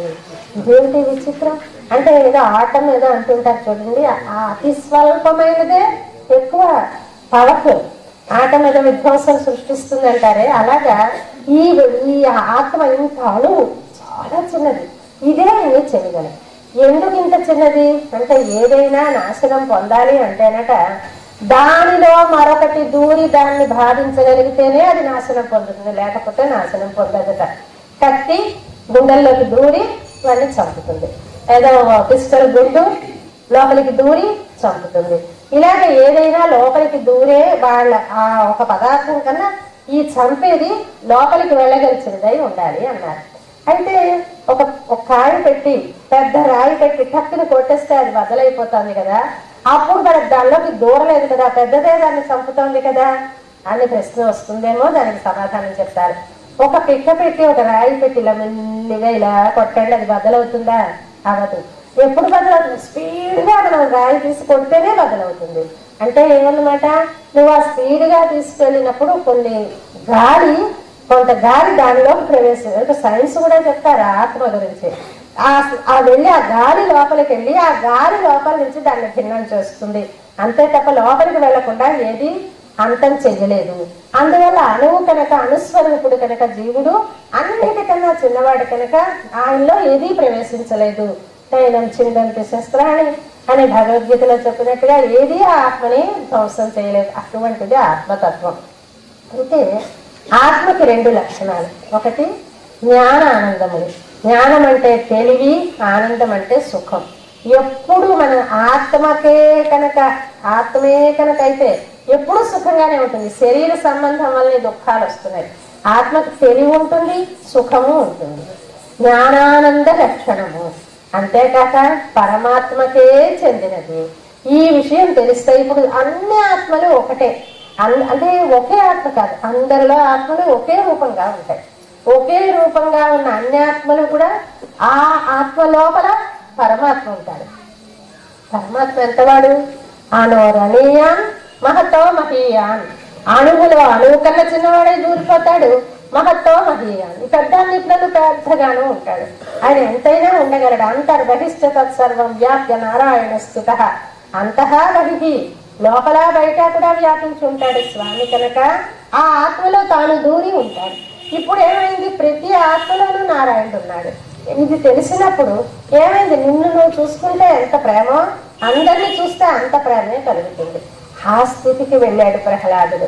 అందువల్ల ఆయనేమో తనయందు అఖిల భూతములందు ఒక భంగి సమహితత్వంబు జరుపువాడు. తనయందు అన్ని జీవుల యందు కూడా ఒకే రకమైనటువంటి ప్రేమను చూపించి వాళ్ళకి హితం కోరుతూ ఉండేవాడు. ఇప్పుడు హాయి కదా. అలాంటి స్థితికాని వస్తే రాజుకి, ప్రభువుకి అలాంటి స్థితి వస్తే పరిపాలన ఎంత బాగుంటుంది. అందరినీ ఏకరూపంగా చూడగలిగిన స్థితి వస్తుంది. అలాగే ఉన్నాడట ఆయన. ఇంకా మరో అంటే ఏదైనా ఒక సుగుణం మనకు ఉంది అంటే ఆ సుగుణం ఉండడానికి 2 కారణాలు ఉంటాయి. ఒకటి, అది లభించకపోతే ఆ ఫోన్లే వద్దులే, పళ్ళు ఊడిపోతాయి. కొంచెం వయసు వచ్చాక భగవంతుడు పళ్ళు ఊడగొట్టేస్తాడు. ఎందుకంటే ఇంకా చాలనైనా నువ్వు అన్ని తినక్కర్లేదు అని మళ్ళీ పళ్ళు కట్టించుకో తినేస్తూ ఉంటాం అనుకోండి. కానీ భగవంతుడు చెప్పడం ఏంటంటే కొంత వయసు వచ్చాక ఆపు, ఏదో మెత్తడి పదార్థం తిను, సాత్వికాహారం తిను, జంతికలు చెగోడీలు అవి వద్దు అని అంటే. కానీ మాకు మనస్సు ఉండదు మాకు. కానీ ఇది అలాగే ఏదైనా లేకపోయినప్పుడు మనం మానేయడం వేరు. పళ్ళు లేవు కనుక తినలేకపోయాము, అది వేరు. అలా కాకుండా అన్నీ ఉండి కూడా దాని యందు నిగ్రహముగా ఉండడం అది గొప్ప విషయం. అదిగా మన ప్రహ్లాదుడికి ఉన్నది. ఆకార జన్మ విద్యార్థవరిష్ఠుడై గర్వ సంస్థల సంగతుడు కాడు. ఎందుకు మనకి గర్వం వస్తుంది? మనకు ఎప్పుడైనా గర్వం వచ్చింది అనిపిస్తే, గర్వం వచ్చిందని మనకెలా అనిపిస్తుంది? ఒకళ్ళకి తెలుస్తుంది, మనకి తెలియదు మనకు గర్వం వచ్చిందని. అయితే మనం టెస్ట్ చేసుకోవచ్చు. ఎలాగ మనకు గర్వం వచ్చింది? ఎవరైనా ముందు వస్తూ ఉంటే వాళ్ళని మనం పలకరించాలనిపించదు గర్వం వస్తే. అది కొంచెం టెస్ట్ చేసుకోవచ్చు. మనం ఎవరైనా వస్తే వాళ్ళు ముందర విష్ చేయాలి, లేకపోతే వాళ్ళ హే అనైనా అనాలి. అంటే అప్పుడు మనం ముందు మాట్లాడేస్తే మనం చాలా చిన్నతనం అయిపోతామేమో అని కొంచెం భయంగా ఉంటుంది. అది గర్వానికి ఒక లక్షణం. అలాగే అందరితో కలిసిమెలిసి ఉండాలని ఉండదు, వివిక్తంగా ఉండాలి. వివిక్తంగా ఉండాలంటే 2 రకాలు. భగవద్ ఉపాసనలో ఉన్నవాడికి వివిక్తంగా ఉండాలని ఉంటుంది, తన జపానికో తన సాధనకో అడ్డంకి కనుక, అది వేరు. అలా కాకుండా మామూలు స్థితిలోనే ఉండి ఎవరితో కలవాలనిపించకపోతే గర్వం ఉన్నట్టు. అయితే ఈ గర్వం ఎందుకు వస్తుంది? 3 రకాలుగా వస్తుందని నిర్ణయించారు. ఆకార విద్య, జన్మ విద్య. ఆకారం వల్ల వస్తుంది. మంచి అందంగా ఉంటే, మిగతా వాళ్ళకన్నా చాలా చక్కగా ఉంటే, బాగా ఎంత బాగుందో ఈ అమ్మాయి అని అందరూ అంటూ ఉంటే కొంచెం గర్వం వస్తుంది. ఇంకా జన్మ, పెద్ద ఇంట పుట్టాం, మనం చాలా పెద్ద పలాని వాళ్ళ అబ్బాయిలో పలాని వాళ్ళ అమ్మాయిలో అంటే లోకంలో విలువ, అలాంటప్పుడు కూడా గర్వం వస్తుందిట. విద్య, మంచి చదువు ఉంటే గర్వం వస్తుందిట. ఈ 3 ఏదున్నా గర్వం వస్తుంది. 3 ఉన్నాయి ప్రహ్లాదుడికి. ఆకార జన్మ విద్యార్థ వరిష్ఠుడై గర్వ సంస్థ సంగతుడు కాడు. 3 ఉండి కూడా గర్వం లేదు. అది ఉండి దాన్ని కంట్రోల్ చేసుకోవడం గొప్ప. వివిధ అనేక విషయ సంపన్నుడై పంచేంద్రియములచే పట్టుబడ్డాడు. ఆయనకి అనేక రకాలైన ఎన్నో, మహారాజు కొడుకండి, అందులో హిరణ్యకశిపుడు కొడుకు, వాళ్ళ ఇంట్లో లేనివే ఉంటాయి కనుక వివిధ మహా అనేక 3 విశేషణాలు వేశాడు. రకరకాలైన గొప్పవైన ఎన్నో పదార్థాలు ఉన్నాయి. వివిధ మహానేక విషయ సంపన్నుడై పంచేంద్రియముల కట్టుబడ్డాడు. ఆ ఇంద్రియాలతోటి అది తినేస్తే బాగున్నా, చూసేస్తే బాగున్నా, అలాగే మనసు దొరిచేస్తుంది కదా. అలాగా కలవకుండా ఉంటుంది ఆయనకి. అన్నీ ఉండి కూడా అందని ద్రాక్ష పళ్ళు పుల్లమా అన్నట్టుగా మనకి లేనిది వదిలేయడం గొప్ప కాదు. అది వదలకుండా అది ఉండి మనకి భగవద్గీతలో ఆయన చెప్తాడు, విషయా వినివర్తంతే నిరాహారస్య దేహినః. నిరాహారస్య దేహినః, నిరాహారం అంటే అది దాన్ని తినడం అయితే తినడం, వినడం అయితే వినడం, ఇవన్నీ నిరాహారం. నిరాహారస్య దేహినః, అది అనుభవించినటువంటి వాడికి విషయా వినివర్తంతే, కొన్నాళ్ళకి ఆ విషయాలు మళ్ళీపోతాయి. కానీ రసవర్జం, దాని ఎసెన్స్ మిగిలిపోతుంది. ఎలాగంటే సినిమాలు చూడడం మానేస్తాం. ఇప్పుడు పెద్దవాళ్ళని బాగుండదు, ఇంకా ఆధ్యాత్మిక కబుర్లు చెప్తూ సినిమాలకు వెళ్తే బాగుంది మానేస్తాం అనుకోండి. మానేసిన మళ్ళీ మనసులో ఇప్పుడు శంకరాభరణమేనండి నా ఆఖరి సినిమా, శంకరాభరణం చూశాను అని అంటే ఇంకా మనసులో ఆ శంకరాభరణం తిరుగుతుంది అనమాట కదా. ఇప్పుడు ఇలాగా ఆ రసవర్జం, రసం మిగిలిపోతుంది. అంటే ఏకాదశి నాడు ఉపవాసం చేయాలి, శనివారం ఉపవాసం చేయాలి అంటే మానేసిన ఆ కూర రేపు ఇలా చేసుకో తిందామని ఆలోచన పెడుతుంది. అది రసవర్జం, రసం మిగిలిపోతుంది. మరి రసం ఎప్పుడు పోతుంది? రసోప్యస్య పరం దృష్ట్వా నివర్తతే. ఆ పరాత్పరుని ఎప్పుడు నీ మనసులో భావించుకోగలవో అప్పుడు ఆ రసం కూడా పోతుంది. రసోప్యస్య పరం దృష్ట్వా నివర్తతే అని చెప్తారు. అలాగా ఇప్పుడు ఈ పిల్లడికి అలా ఏమి రసం మిగిలిపోవడం లేదు. భగవంతుడి అనుగ్రహం ఉంది కనుక ఆయనకి అన్నీ కూడా ఆ విషయ మహానేక వివిధ మహానేక విషయ సంపన్నుడై పంచేంద్రియములచే పట్టుబడడు. భావ్య వయో బల ప్రాభవోపేతుడే కామరోషాదుల క్రందుకొనడు. మంచి వయస్సు ఉంది, మంచి బలం ఉంది, మంచి ప్రభావం ఉంది, మంచి రాజుగారు అతను. అయినా సరే కామరోషాదుల కందుకొనడు. అది రెండు చాలా ప్రమాదం. మహాశనం మహాపాప్మ అంటుంది భగవద్గీత. మహాశన అంటే తిండిపోతు, కామవుట కోరిక, కోరిక తిండిపోతుట. అంటే ఎంత పెట్టినా కడుపు నిండనట్టు ఈ కోరిక తీస్తే మరో కోరిక, ఆ కోరిక తీస్తే మరో కోరిక, ఇలా పుడుతూనే ఉంటాయట కోరికలు. ఇది ఒక కథ చెప్తూ ఉంటారు. ఒక అత్తగారు కోడలు కొత్తగా పెళ్ళై వచ్చాక, అత్తగారు మీరు ఇంక వెళ్ళిపోండి కాశీకి, నేను వచ్చేసాను కదా అందుట. అంటే అయ్యో అమ్మ అదేంటే నీకు కొడుకు పుడితే చూసి వెళ్ళిపోతాను అందుట. కొడుకు పుట్టాడు, అత్తగారు కొడుకు పుట్టాడు కాశీకి వెళ్ళిపోండి అండి. అయ్యో ఉండవా వాడికి వడుగైనాక వెళ్తానండి.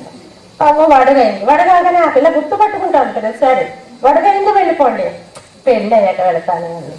సరే పెళ్ళి అయ్యాక ఒప్పుకుంది. ఆ పెళ్ళి అయిపోయింది, అత్తగారు కాశీకి వెళ్ళండి. ఇంకా మరి నేను ఒక్కటినందుకు నువ్వు కూడా వచ్చి నీకు కోడలు అలాగా కోరిక అనేది ఇక్కడితో ఆగదు, అది చాలా ప్రమాదం. అందుకనే ఇప్పుడు ఇది ఆయన మహాశన అన్నాడు భగవద్గీత. మహాశన పెద్ద తిండిపోతూ ఎంత ఏ కోరిక తీరుస్తుంది మరో కోరిక, మరో కోరిక తీస్తుంది మరో కోరిక, అలా పుడుతూనే ఉంటుంది. అది ఇంకా కోపం మహాపాప్మ, మహాపాపాత్ముడు కోపం. అంటే కోపంలో మనం చేసేటటువంటి పనులు ఉచితానుచితాలు తెలియవు. ఇవి చెయ్యొచ్చా చెయ్యకూడదా అని తెలియదు, అలాంటి పనులు చేసేస్తూ ఉంటాం. కానీ మన ప్రహ్లాదుడు వయస్సుంది, రాఘవం ఉంది, బలం ఉంది, ఉండి కూడా కామరోషాదుల క్రందుకొనడు. కామిని ప్రముఖ భోగములెన్ని కలిగిన వ్యసన సంశక్తి ఆ వరక పోడు. ఎన్ని అనుభవాలున్నా వాటి మీద వ్యసనం అంటే అది లేకపోతే ఉండలేను అనే స్థితి లేదు. అలాంటి స్థితిలో ఉన్నాడు మన ప్రహ్లాదుడు. అంత గొప్పవాడు మనకి హిరణ్యకశిపుడికి. పాపం అలాంటి దుర్మార్గుడికి ఇలాంటి మంచివాడు పుట్టాడు అని చెప్తున్నారు. రేపు మిగతా విషయాన్ని తెలుసుకుందాం. జై శ్రీమన్నారాయణ.